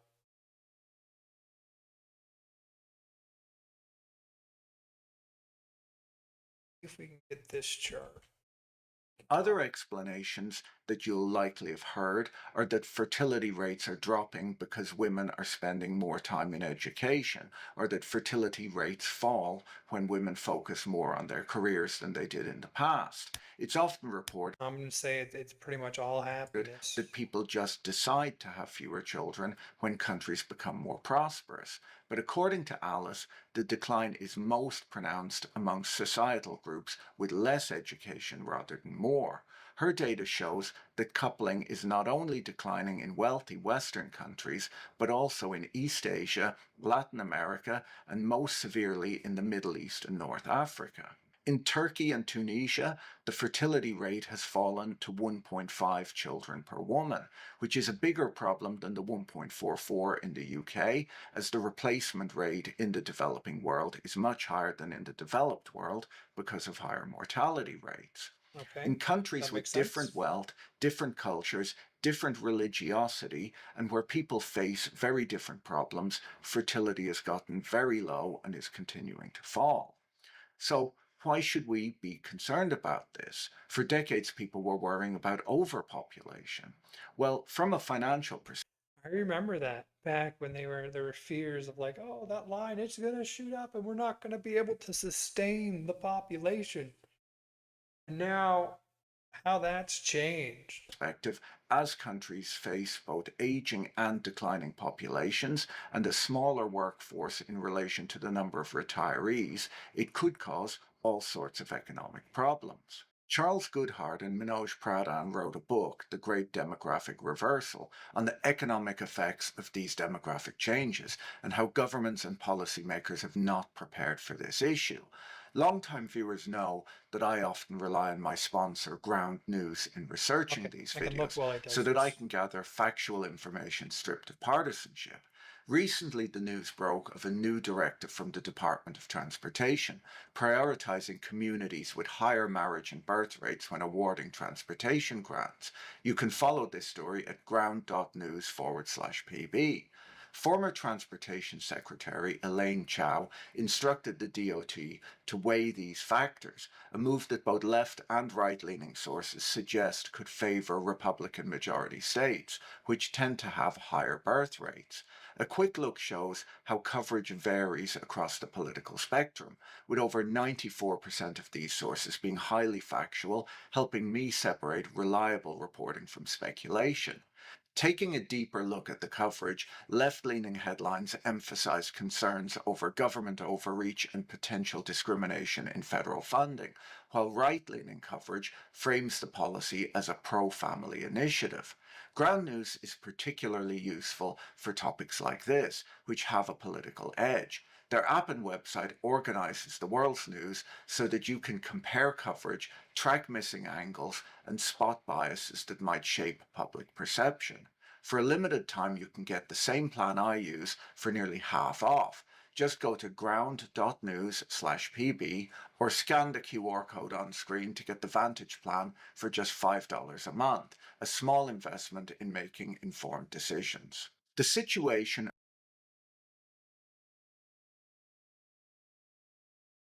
Okay, so that's the EU one. I found a chart over here. I'm gonna go through and use chart. Okay, so Canadian fertility rates, total fertility rates, and historical events, Canada. So 3.4, the Great Depression. Yes. Argue we're in another depression, but this is what happened during the Depression. The Second World War. Actually, so great increase, and then you had the baby boom, right? All throughout here. That line. This is there's a lot of reasons for this. My understanding, the largest reason why there was a baby boom after the Second World War was aggressive taxation policy. Because of the war, the government was far more aggressive in how it taxed the citizens, and how it then distributed the taxes to, fund the war. And so there was actually, what's the word? Quality, or that metric was what do they call financial equality again? What's that term? What's the term for financial equality? The metric number between 0 and 1. I'll get it for the Gini coefficient. So the Gini coefficient is how they measure value. Inequality within your society is measured through the Gini coefficient. And so inequality got significantly better throughout the war and after the war because of government more forcefully entering in, taxing, and divvying up the resources. So this increase in inequality decrease shows up as increased birth rate. So like, we know how to make the line go up. We've done it before. We know how to do it again. We are choosing not to. And so at its peak, authorization to sell the contraceptive pill to regulate the hormonal cycle. Massive decline. Decriminalization of contraception and abortion. Massive decline. And then we kind of leveled out well below the replacement rate. And then start of COVID, you see a little dip up as people were working from home. And then we continue our slide down. What's our current number?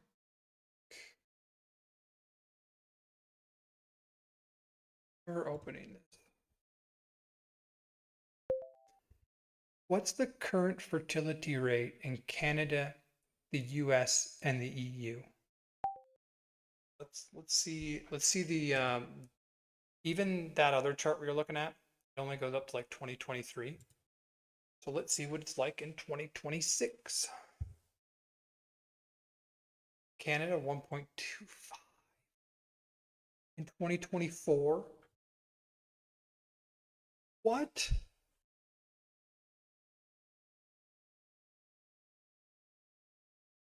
Like, almost China's level. How is that a thing?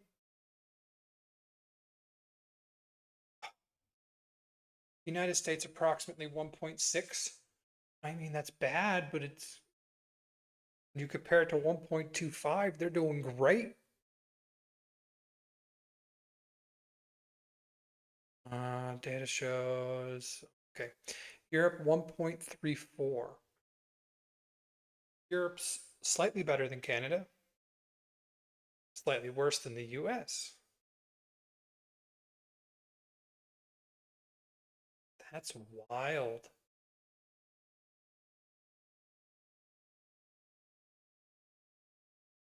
All three are well below the replacement level of 2.1 children per woman needed for a stable population in the long term. These figures reflect ongoing downward trends observed in many developed countries. Canada's rate has declined sharply in recent years, and it's now in the ultra-low category. I mean, like, I'll bring this up again. You can see it.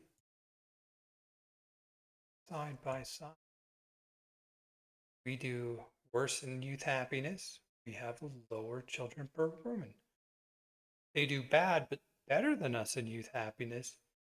They have slightly higher fertility rate, births per woman.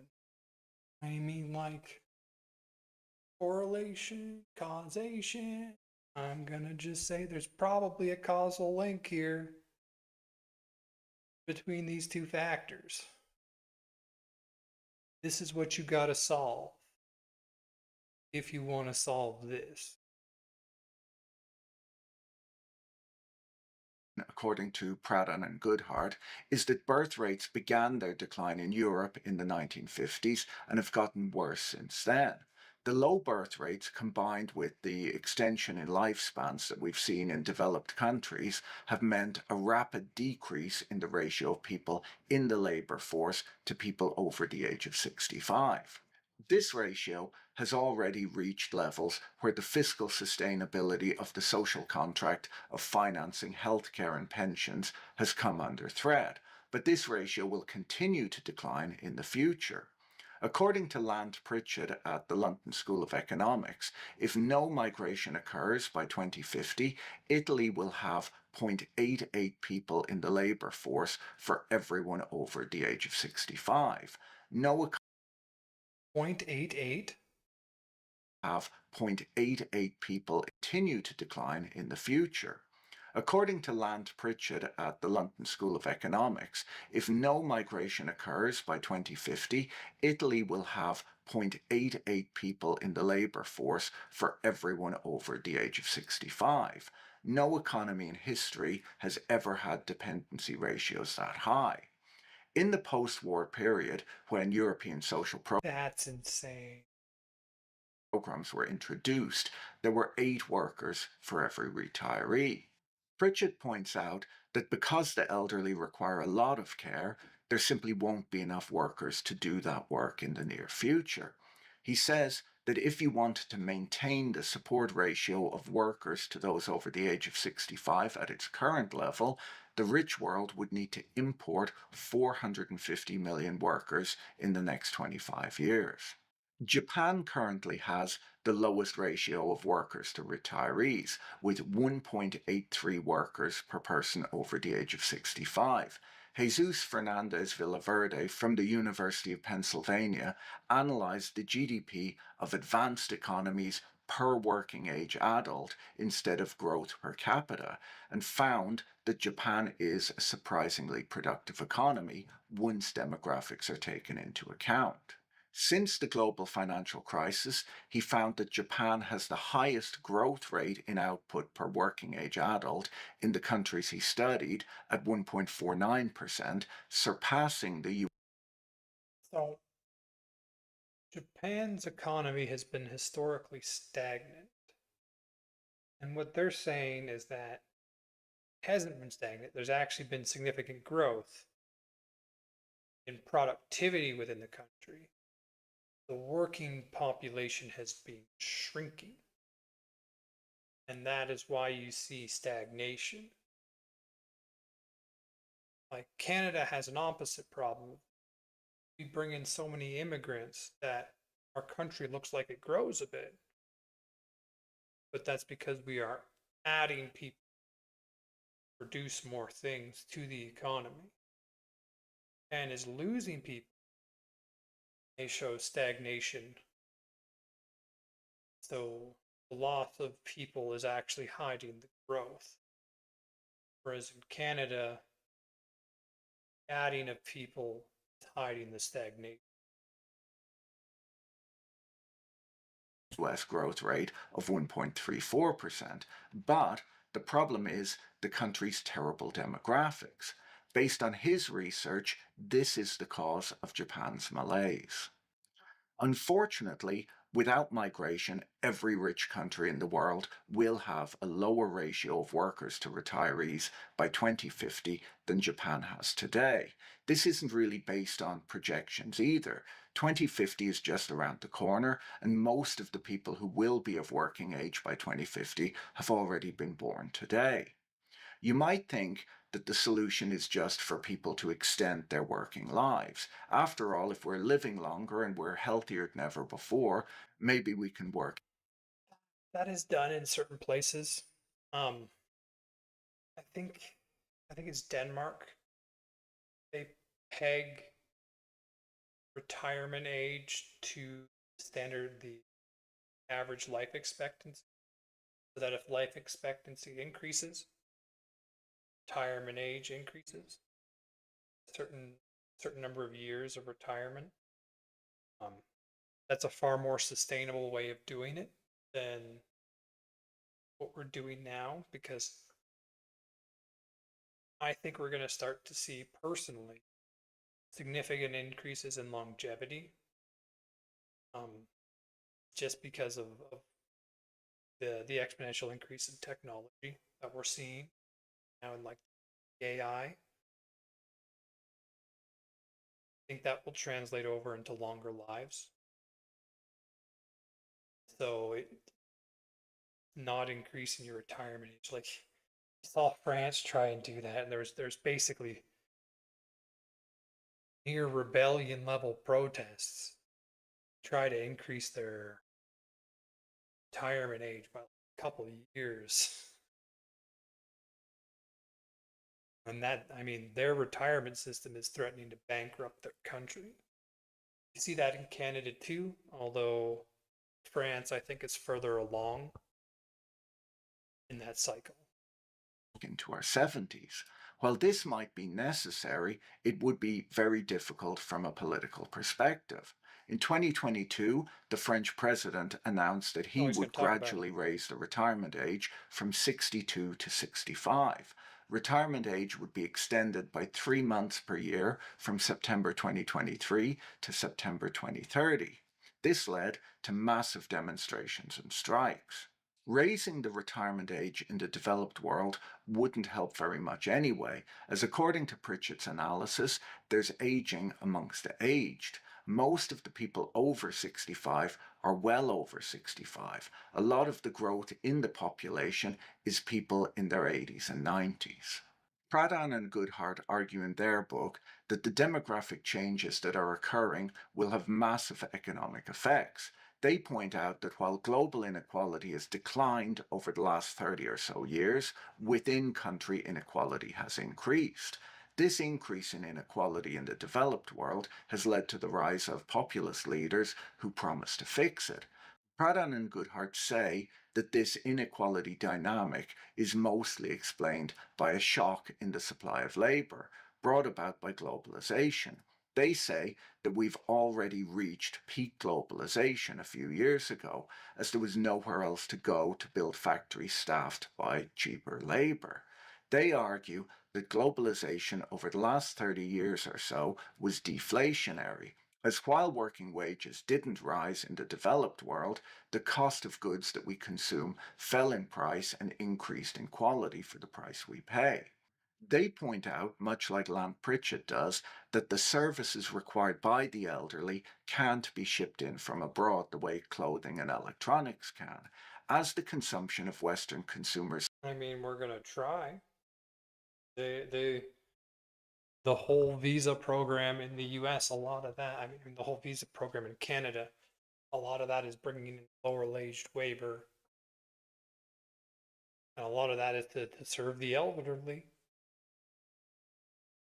They're going to give it a shot, as horrible as that'll be for the economy. Switches from physical goods towards healthcare and personal services, they argue that the deflationary effects of globalization will reverse. On top of this, as the supply... The deflationary effects of globalization. So, globalization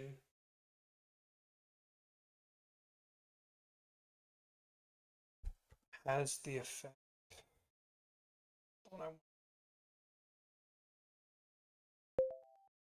I heard that globalization has a deflationary effect on the economy. How does that work?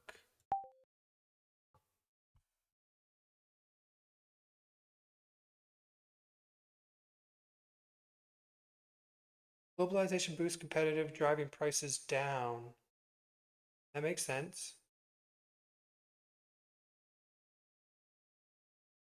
So he's saying that the deflationary aspect of globalization will stop. Is that going to be a larger inflation then? Globalization exerts deflationary, or more precisely, disinflationary effects on economies primarily by increasing the supply of goods and services at lower cost, intensifying competition and moderating wages and price pressure. This doesn't typically cause outright deflation, but it has contributed to persistent low inflation in advanced economies for decades, especially from the 1990s through the 2010s. Economists at the institutions like the IMF, ECB, and Federal Reserve have documented this as one reason inflation stayed below target despite monetary stimulus. We're not going to go into how it works. If workers falls, their bargaining power in wage negotiations will grow.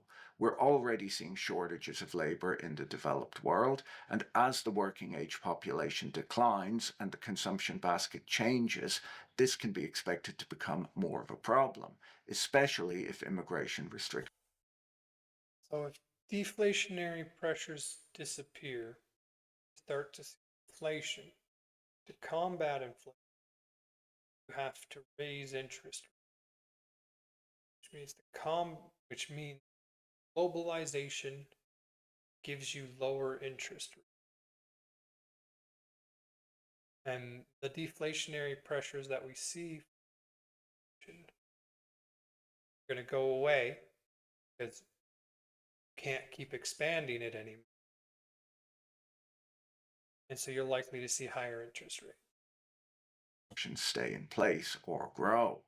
Goodhart and Pradhan expect to see a decline in inequality in the developed world, but unless there's a major productivity boost, they say that we can expect to see reduced output and suffer many of the problems seen in Japan today. These economists have a very different worldview to the Silicon Valley visionaries who are telling us that AI breakthroughs will cause mass unemployment in the near future.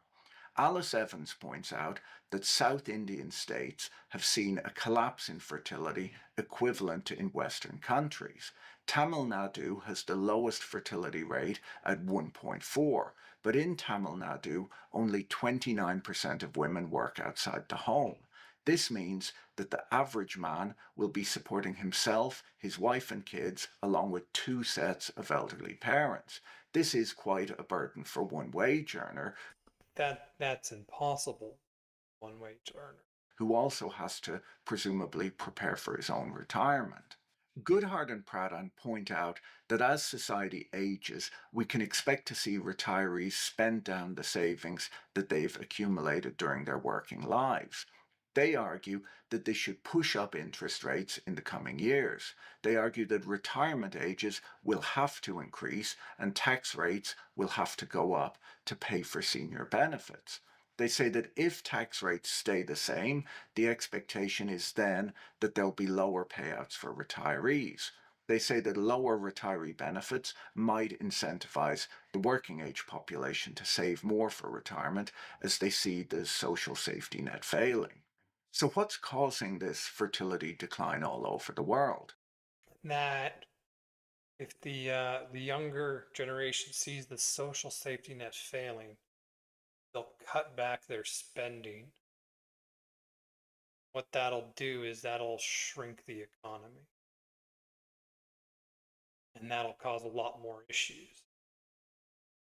So like that's just another step that's going to happen in this chain.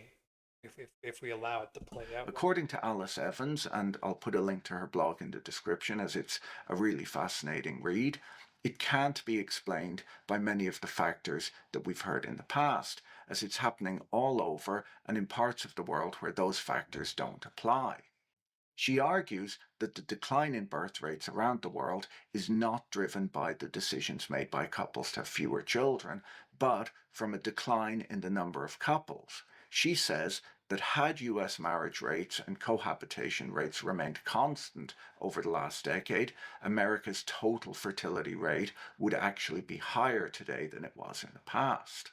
The issue is not declining rates of childbearing. So it's those apps that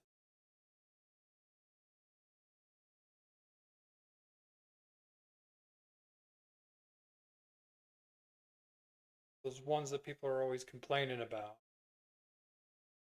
The relationship app. Those are literally failing at their job.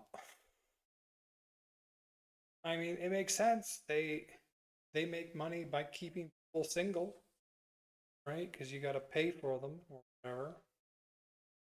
So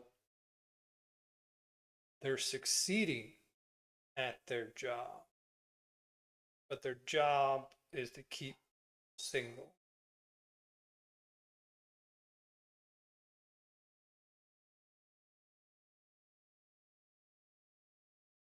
That's dystopian. But declining rates of coupling. Some have put forth that this could be driven by women outpacing men in college enrollment and graduation, and that maybe they're refusing to pair up with less successful men. The thing is that we see this decline in fertility rates in the Middle East and North Africa, where female educational attainment is lower than male educational attainment. One of the few places where fertility rates have not declined is in North India, and in North India, the ratio of male to female university enrollment is the same as in the United States, where more women enroll in universities and more women graduate. Really? So educated women is not the problem. Or if it is part of the problem, it's a tiny part of the problem. I mean, like, I keep repeating this till I'm blue in the face. This is what I think the problem is.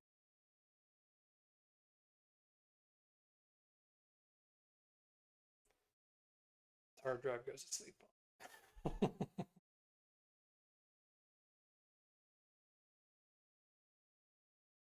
The happiness index. People need hope for the future to have children. And if you're not giving hope for the future, they're not gonna have kids. It's pretty simple.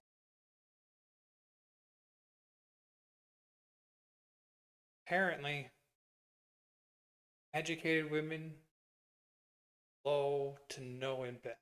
Now let's see what he's got to say. Well, is it that women have been more economically successful in recent decades and they just don't need a man to support them? That doesn't seem to be the case either. South Korea has the largest gender pay gap in the OECD, but South Korean women are still choosing to go it alone.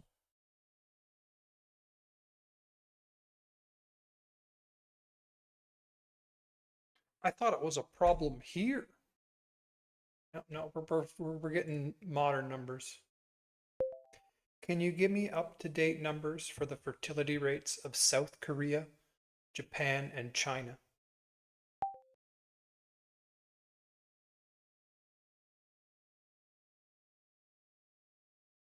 If you think too long, I'm going to a different AI.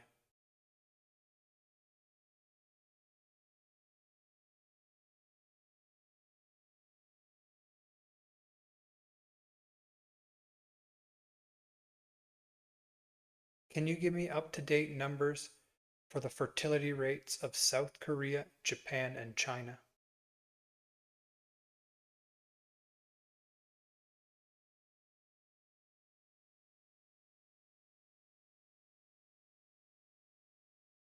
Okay, the most recent data for 24-25 shows that all three countries are continuing to experience historic lows in their total fertility. Let's go down to the numbers.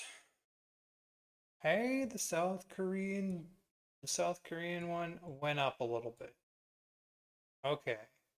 I mean, still a bigger problem there than here, but it did increase slightly.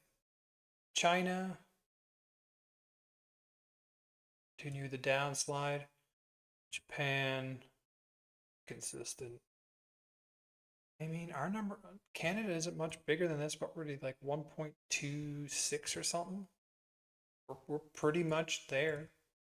The only difference is here we have a lot of immigration. Which is why, I mean, be fair, our population didn't grow recently, declining slightly.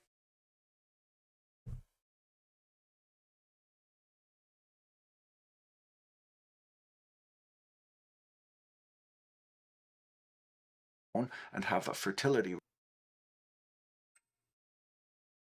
rate half that of the United States. Is it the cost of living or the cost of educating a young child? After all, I have There's a friends lot who of tell me costs. that they couldn't have another child because of how expensive private schools have become. This might explain lower birth rates in expensive cities, but it doesn't hold.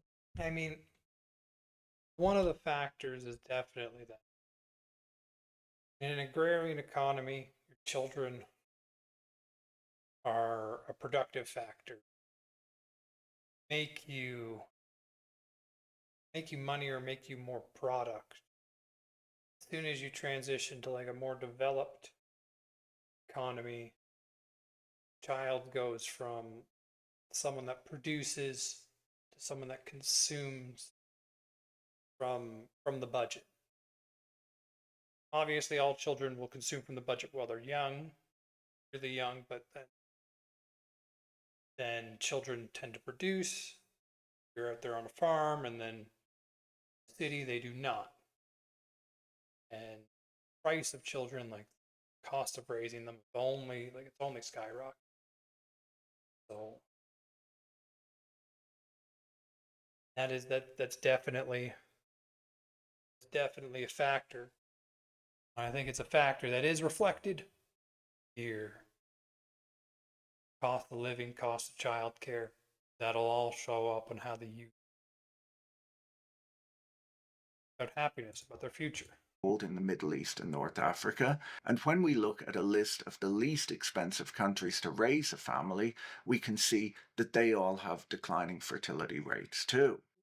To be clear, I'm not saying that the cost of living crisis is not a problem, just that it's not the primary cause of declining birth rates. Surveys of parent attitudes show that the cost of living is on their list, but it's rarely near the top, and there are large parts. How long is the list? Like, this sounds like a horrible list. Parts of the world where the cost of living has not exploded, and in those places, people are not coupling up and birth rates are in decline. It's often claimed that young wealthy people are waiting longer to couple up and have children as they're having fun and spending their income on themselves. But the numbers show that the drop in relationship formation is steepest amongst the poorest in society, so it's not about wealth. The trend is global. Doesn't that mean it's exactly about wealth? Let's hear that again. In decline. It's often claimed that young wealthy people are waiting longer to couple up and have children as they're having fun and spending their income on themselves. But the numbers show that the drop in relationship formation is steepest amongst the poorest in society. So it's about wealth. Like if your drop is steepest among the poorest in society, that means it's 100% about wealth. Like if they weren't poor, the drop wouldn't be so bad. Right? Like that makes sense to me. You have money, everything's easier. So it's not about wealth. The trend is global. According to Alice, around the world, falling birth rates are increasingly driven by a relationship recession amongst young adults, which leads us to the question, have humans become like pandas who just refuse to reproduce? Now, it's long been my Humans do not reproduce in captivity. Opinion, though I've done no research on this, that the reason pandas don't breed in captivity is that zookeepers keep feeding them bamboo. And let's be serious, that's not going to be easy to digest, and the zookeeper wouldn't be in the mood either if he'd eaten a 2x4 for lunch. One of the interesting things that Alice Evans has found is that in countries all over the world, a wide political gap has opened up between young men and young women. Before we get into this, oh gosh, what was that point? It disappeared as soon as it formed. Give me a second. Let's see. Because I wanted to say it earlier too.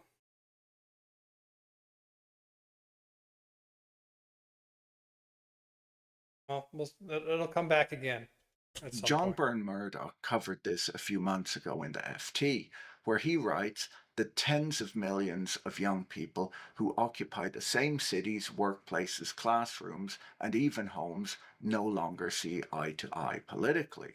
In the US, Gallup data shows that after decades where the sexes were each spread roughly equally across liberal and conservative worldviews, women aged 18 to 30 Really? Look at that shift. Holy. I mean, I'm looking at South Korea. Men, I mean, these are hard metrics to measure, right?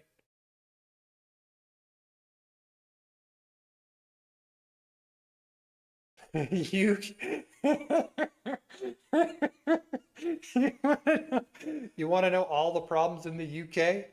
They both went liberal around like 2012. They both shifted liberal. That's why they got so many issues there.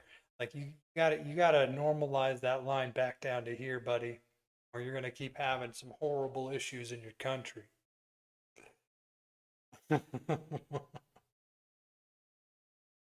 Oh, I mean, in the US and Canada, usually follows the US pretty closely. So men were actually more liberal than conservatives way back in the day, 1980. Men haven't changed that much. Women have taken a strong turn liberal.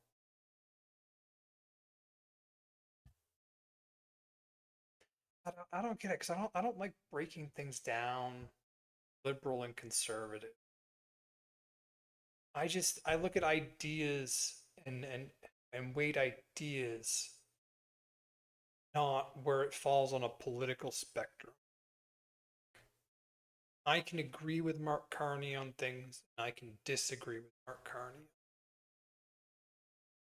I really dislike how he is hiding immigration statistics, how he has not decreased immigration, despite kind of pushing forward and showing that he's trying to decrease immigration, and that he hasn't actually decreased it. So I can dislike that at the same time as I like that he's going out trying to diversify the economy, find new trading partners. That is something I support. I don't know, liberal and conservative. It's a hard metric to like understand. What is considered liberal? What is considered conservative? I don't know what we can really determine from this other than that in ideas, people are, however they measure these ideas, women and men are getting further apart. And if you got to spend your entire life with someone, it's hard to do that if all their ideas are completely different than yours. Are now 30 percentage points more liberal than their male contemporaries, and possibly more surprisingly, that gap took just 6 years to open up. German data and British data also show a similar gap between increasingly conservative young men and progressive young women. He writes that in Poland last year, almost half of men aged 18 to 21 backed the hard-right Confederation Party, compared to just a sixth. We're gonna see this more and more, where these extreme parties take on a bigger and bigger role. And this is for a lot of reasons. But at the core of it, I think it's all economics. People want to find a solution to their economic problem. Honestly, I don't think any of them are offering, like, none of them seem to be offering a solution that I think will work. But I mean, they take a more radical stance, and that gets them more support. Of young women of the same age. Similar political divisions can be seen all over the world, where studies show that the political divide between genders has grown massively for those under the age of 30, while older age groups remain evenly matched, and the political division between the genders is particularly wide in China and South Korea. So is this social media then? That is getting people to fall into like these groups. Get it,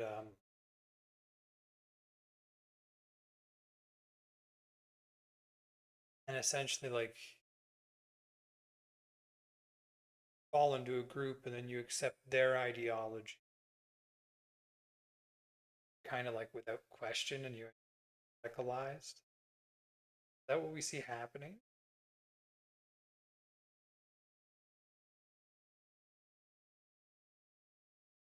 I don't know, because when I was earlier, I was looking at X, and I noticed a lot of the top posts were from Fox News or Trump statement.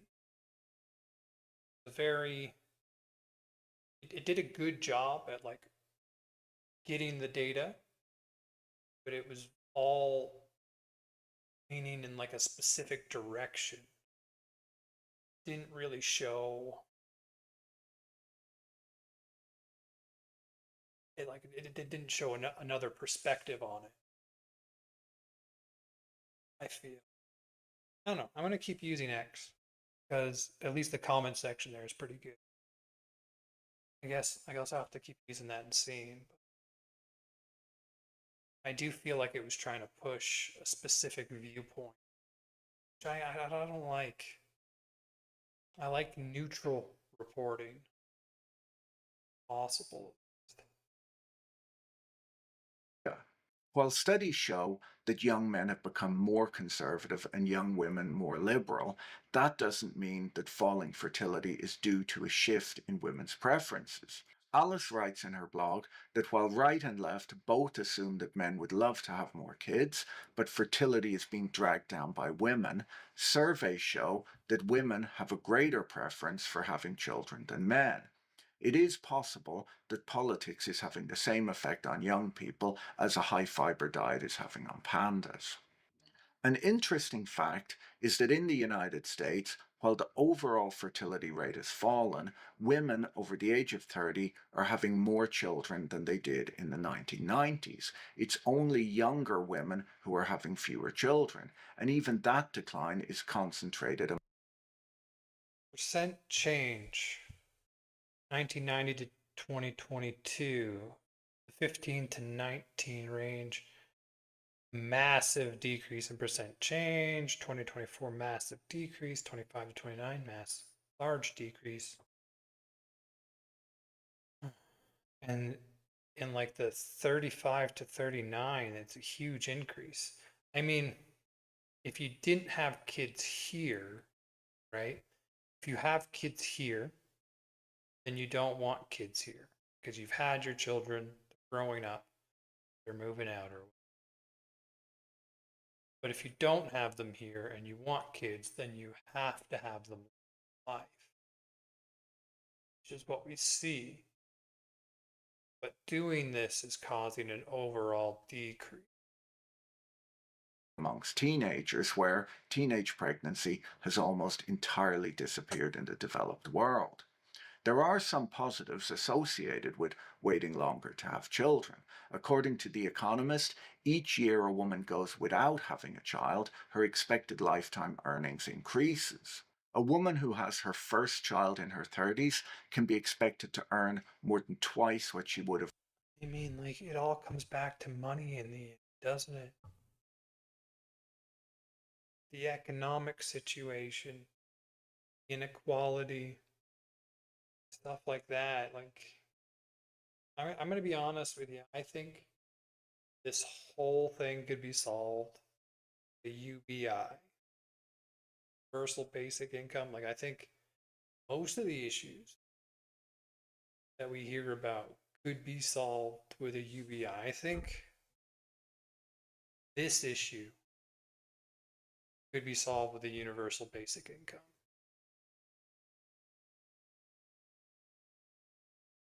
I think it's inevitable that we're going to need something like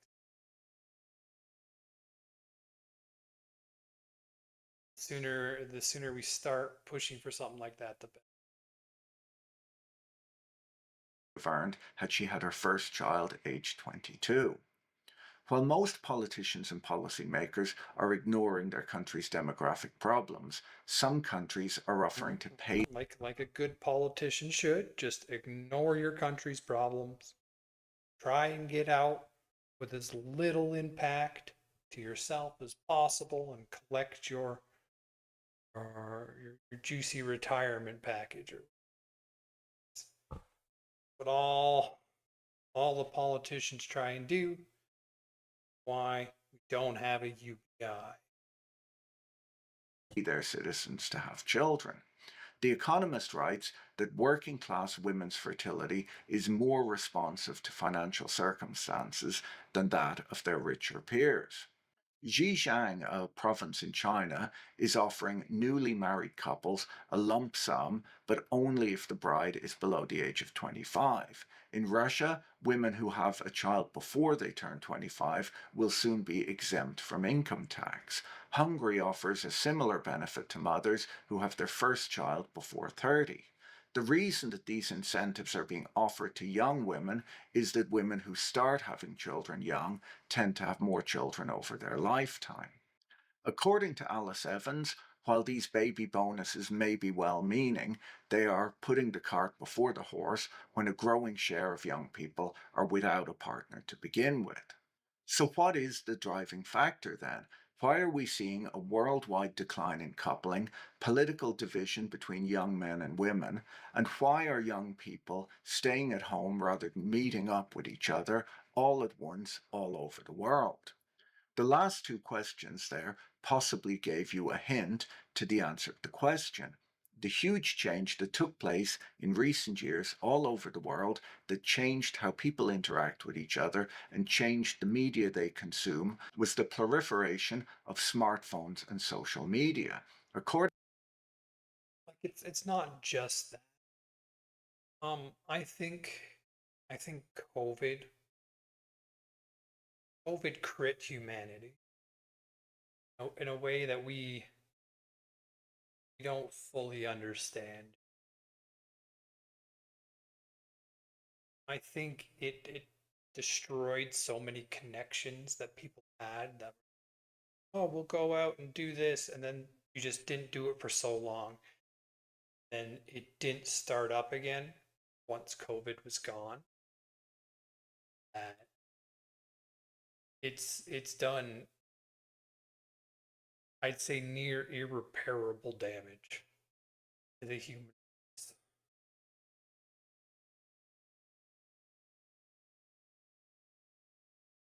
And now that's going to be tough to fix.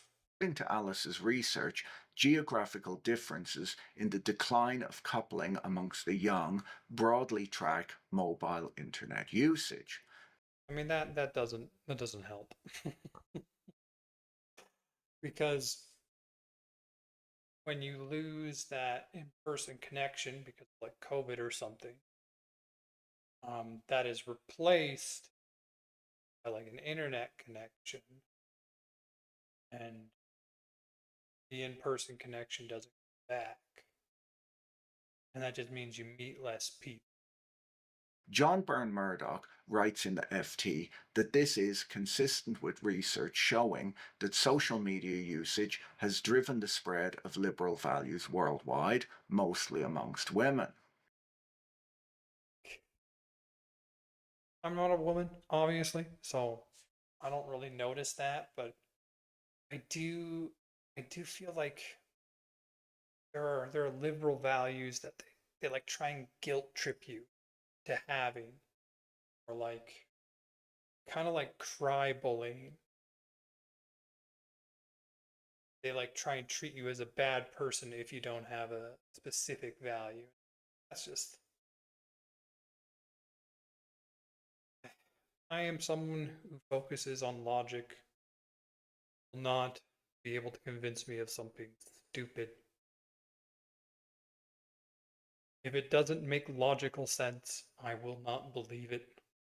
If I can't chat GPT it, rock the answer, get a logical answer, then it's just, I don't understand those people. One of the few parts of the world where marriage rates have stayed high is South Asia. Alice writes that in South Asia, caste and kinship networks are secured through marriage, which remain vital for status and social inclusion. Young women are constantly being asked by their relatives, when are you getting married?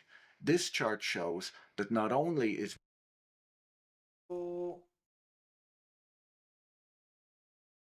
Percentage of people in low and middle income countries who use mobile internet by sex, women and men.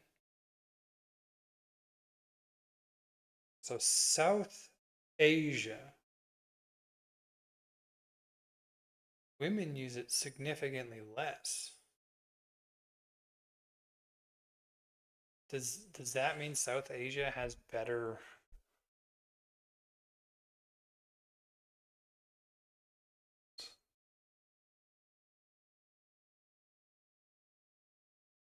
parts?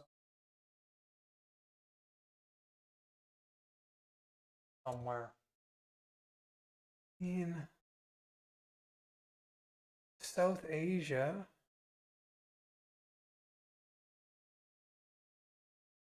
I mean, they're at like 2.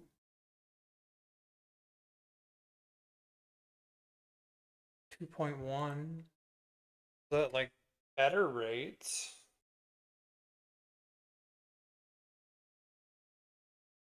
Not significant.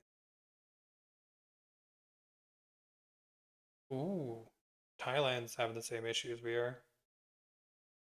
They're pretty much at Canadian level. mobile internet usage lower in South Asia than in the rest of the world, but on top of that, the gap between male and female internet usage is particularly wide. According to Pew Research, 46% of American teens say that they use the internet almost constantly.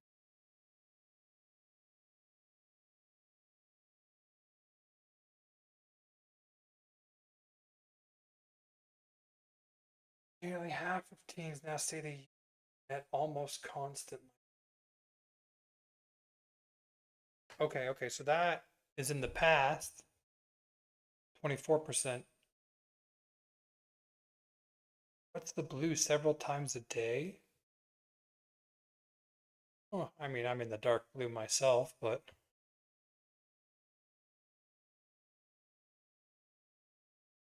teens 13 to 17.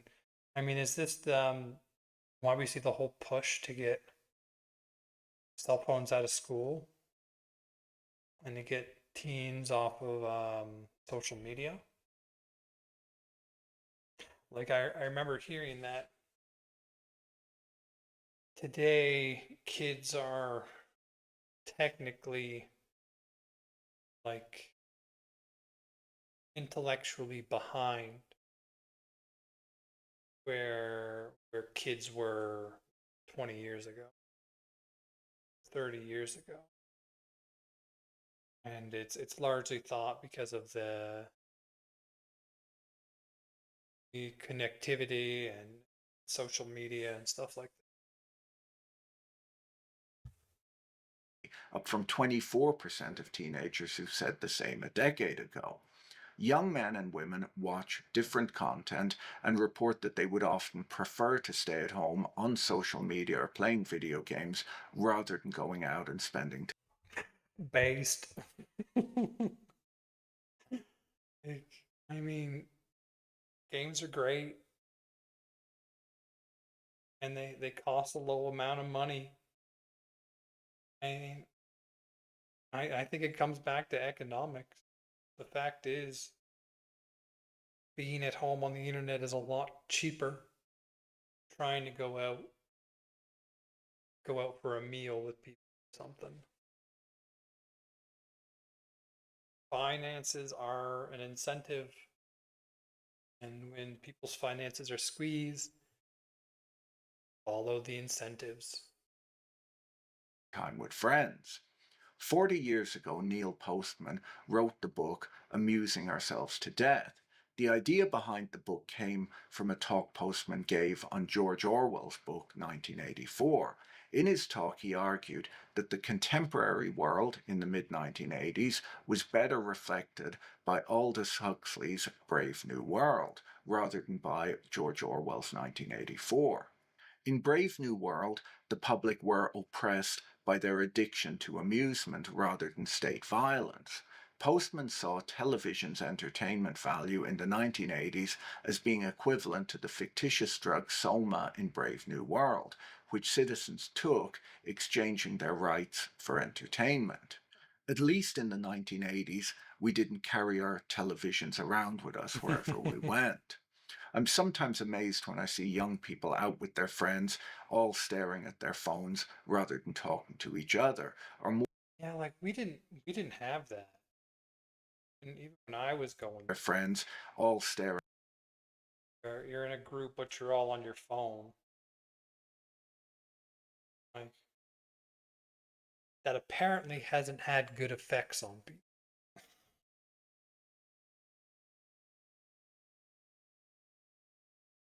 At their phones rather than talking to each other, are more worried about photographing their food at a restaurant for social media than enjoying it.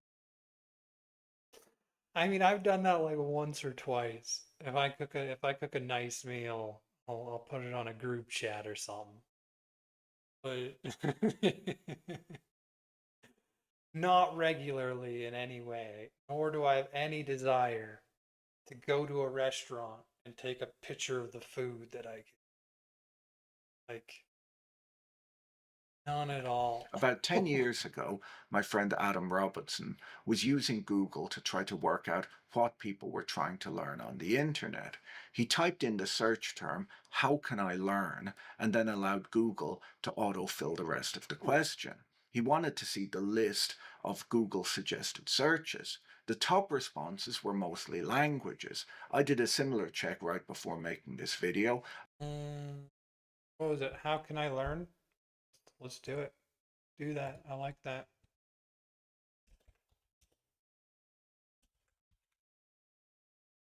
Ooh, AI. AI is coming way up.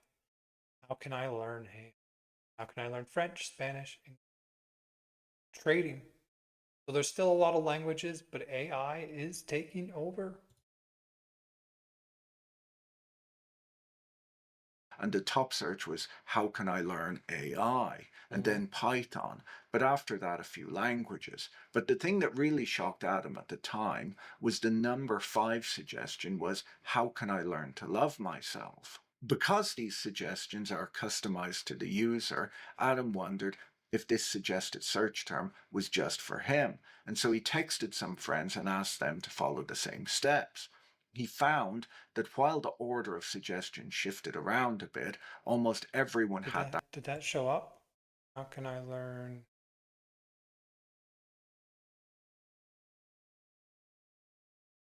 Like, it does. I think it absolutely adjusts it for you.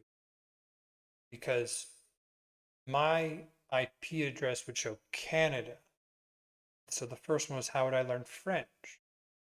There's no way that's the top one, right?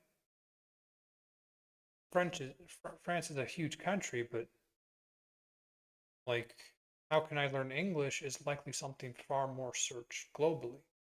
How can I learn Spanish is probably far more popular in the US.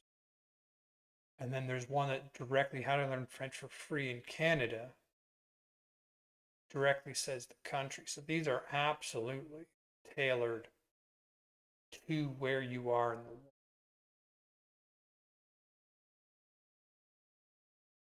But there doesn't seem to be any customization beyond that. Like when you talk with an AI like Grok or ChatGPT, it learns more about you and it'll start adding in stuff. Like whenever I ask something political, I think it is ChatGPT relates it back to Alberta, where I live.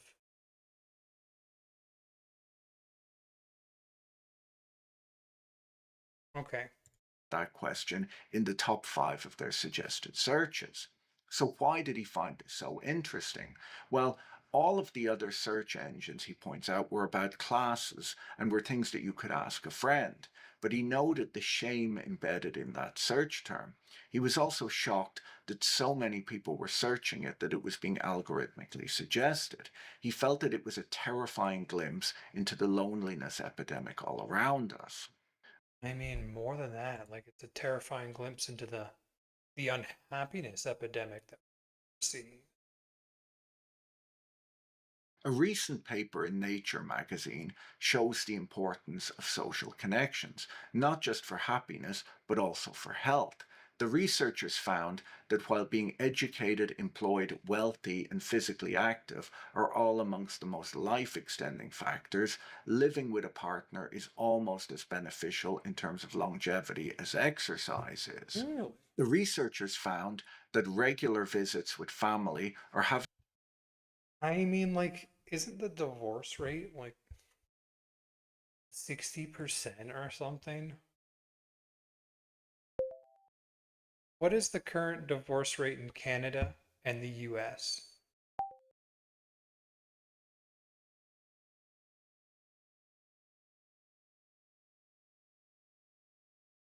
Okay. The most recent detailed nationwide statistics Canada divorce rate 5.6 divorces per 1,000 married person, the lowest rate in over 50 years. What's the percentage? Lifetimers in Canada, roughly, okay, that's much lower than I've heard. 38 to 47%. US, pretty much the same. 40 to 45%. Higher rates for second, that's probably where I've heard 60. But that's not the rate. It's 40 to 45%.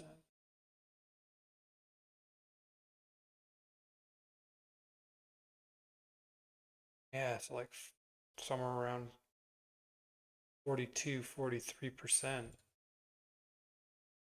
I mean that's not bad. It's not great, but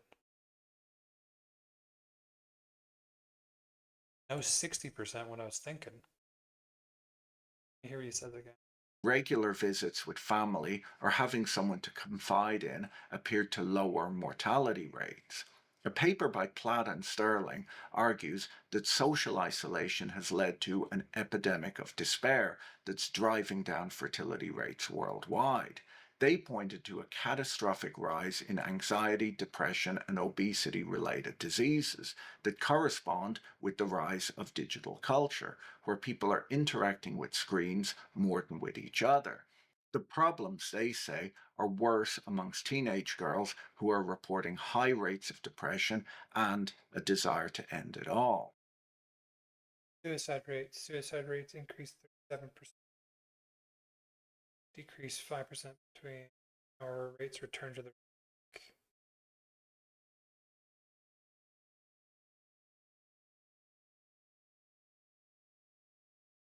average adjusted rates per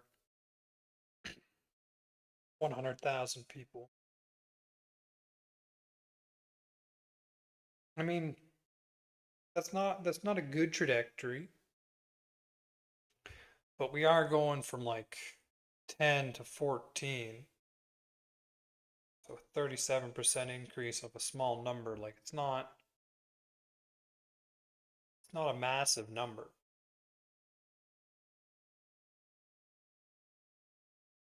But it ain't good. Ideally, you'd want that going down. The real takeaway from this video is to put down your phone and get out there in the world and interact with real people. If you can't do that, well, you should check out our sponsor, Ground News, so that you don't become politically polarized on social media. And I suppose you could watch this video next. But seriously, go out and have some fun. Bye. Bye. Okay. I can post that. Chat.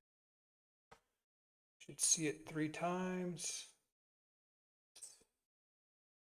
Great. Well, that was really good.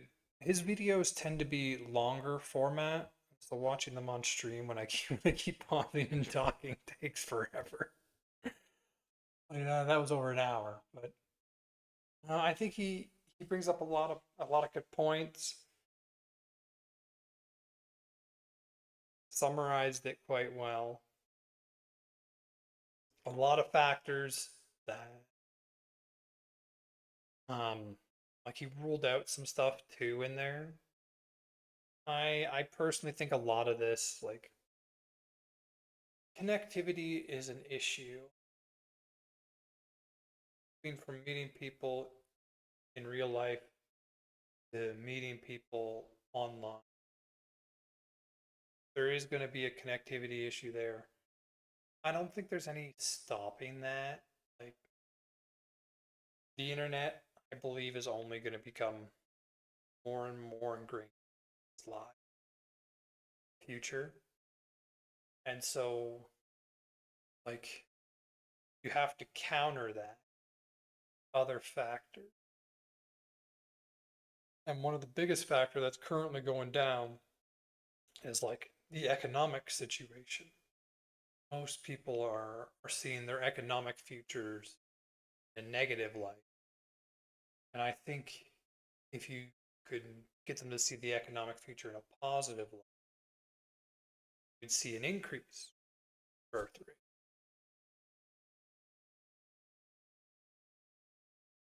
They don't appear to be doing that. So I don't know what their strategy is to fix this, but it's not working.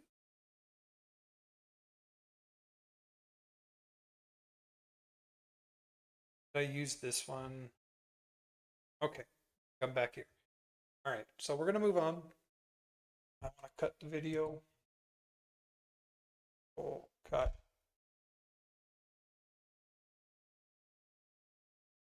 Good. Cut. I'm gonna go grab a drink. We're gonna go through the rest of these stories, hopefully a little faster. All right, I'll be right back.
Here we go.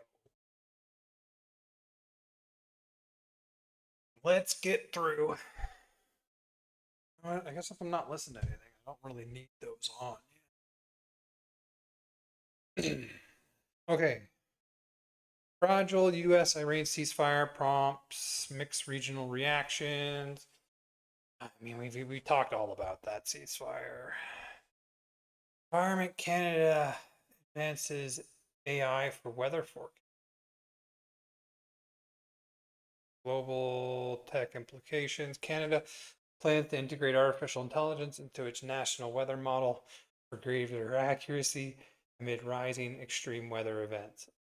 So I think that's a good idea. Like, this is any environment where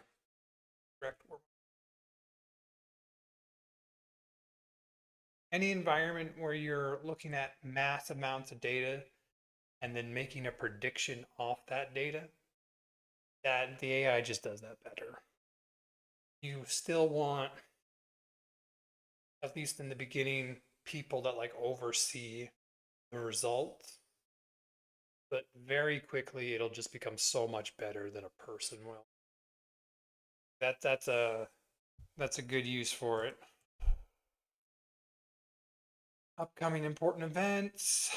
USMCA Kuzma joint review. Preparations intensify.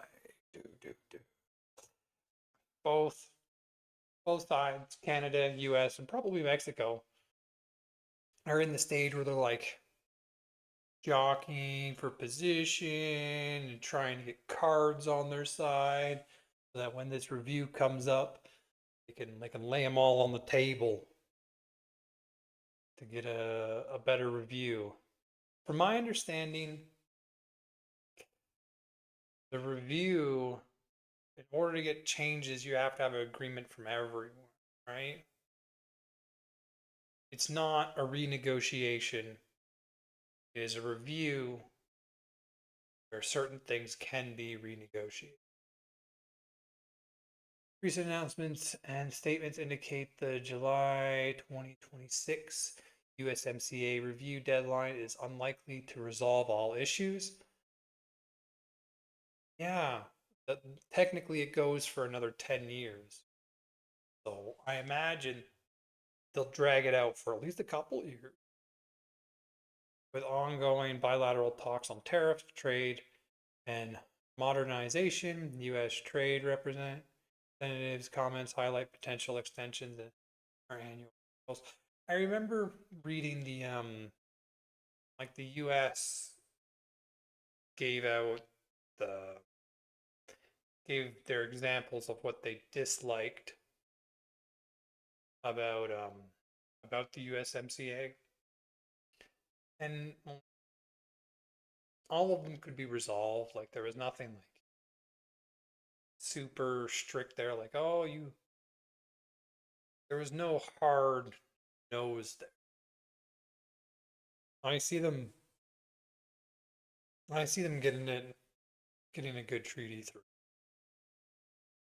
Getting a good review of the treaty through, even if negotiations go on for a little bit longer.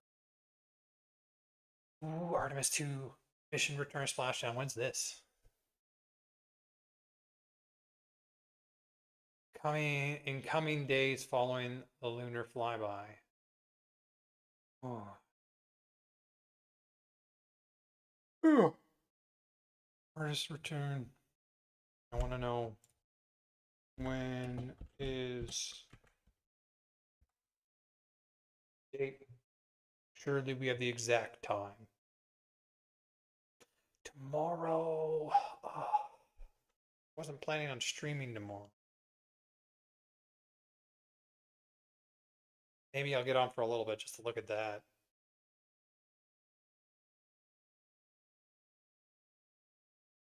T. Now I assume that that's my time.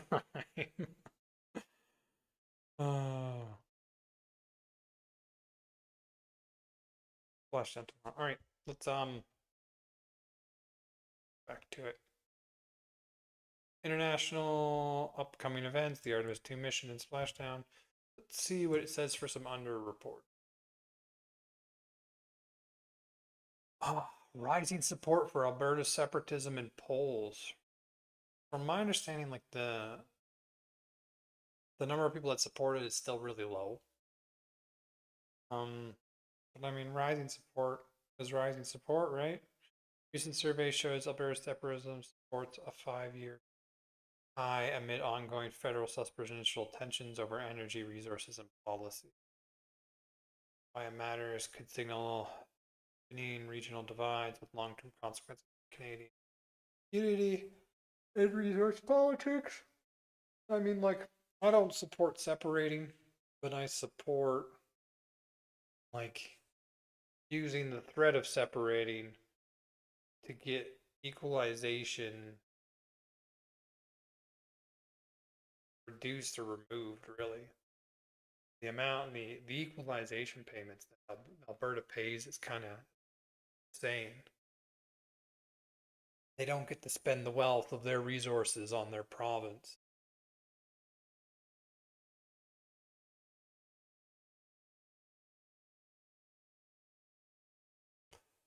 Ottawa hospital job cuts amid financial pressures. Ooh. Major cuts announced in the Ottawa hospital to address budget challenges. Part of broader healthcare funding strain.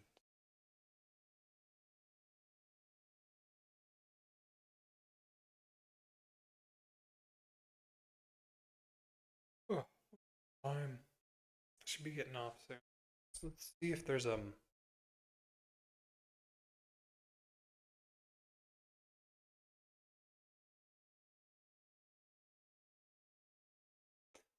try.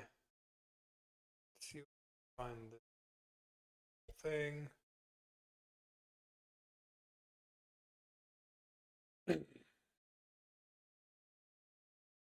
That's a short video. I'll watch that. 13 years. That is. This problem has been going on forever. Let's try and fight.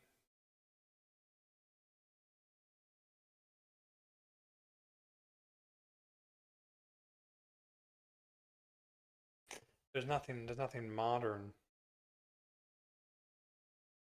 Can I?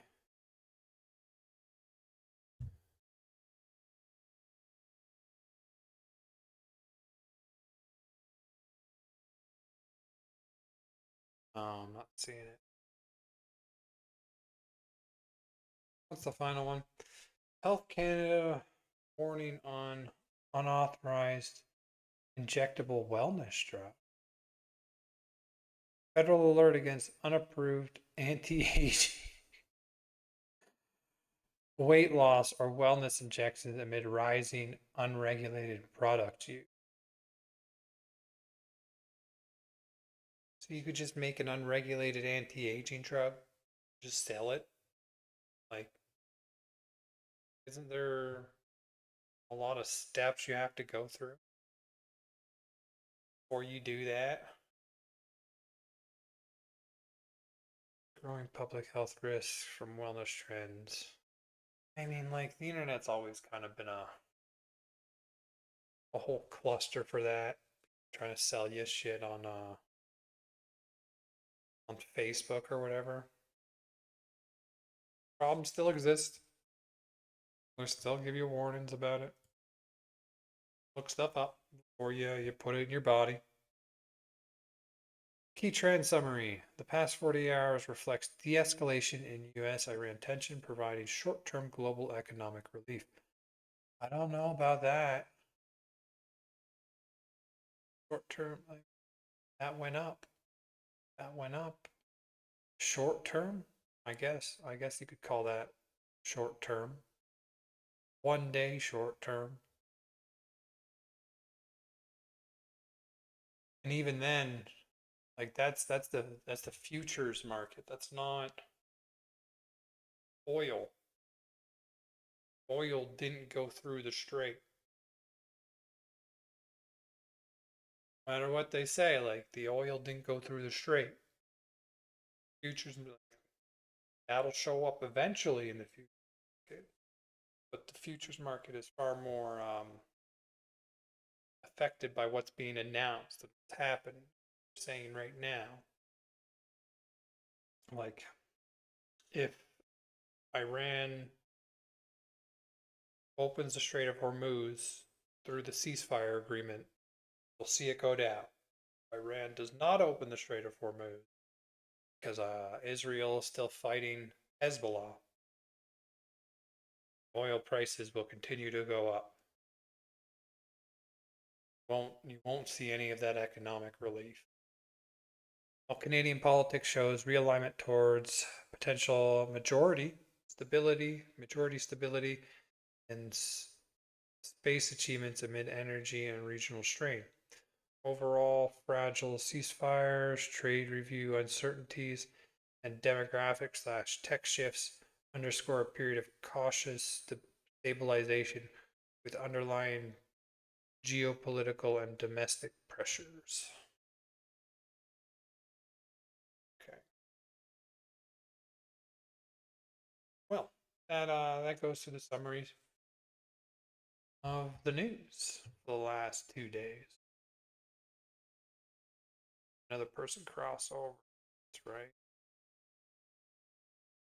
I find these ones I know more about already, and so I'm far less likely to look into them more than the ones that are global. Okay. I don't really want to watch. Okay, so I think I'm gonna get off for the night. My plan was I got some other work I gotta do tomorrow, so I might get on for a little bit around 8, just to watch this crash down, or not the crash down, the landing, the crew landing. I probably won't be on for too long tomorrow. Thanks for watching. I hope you all have a good night. Now I gotta shut these down.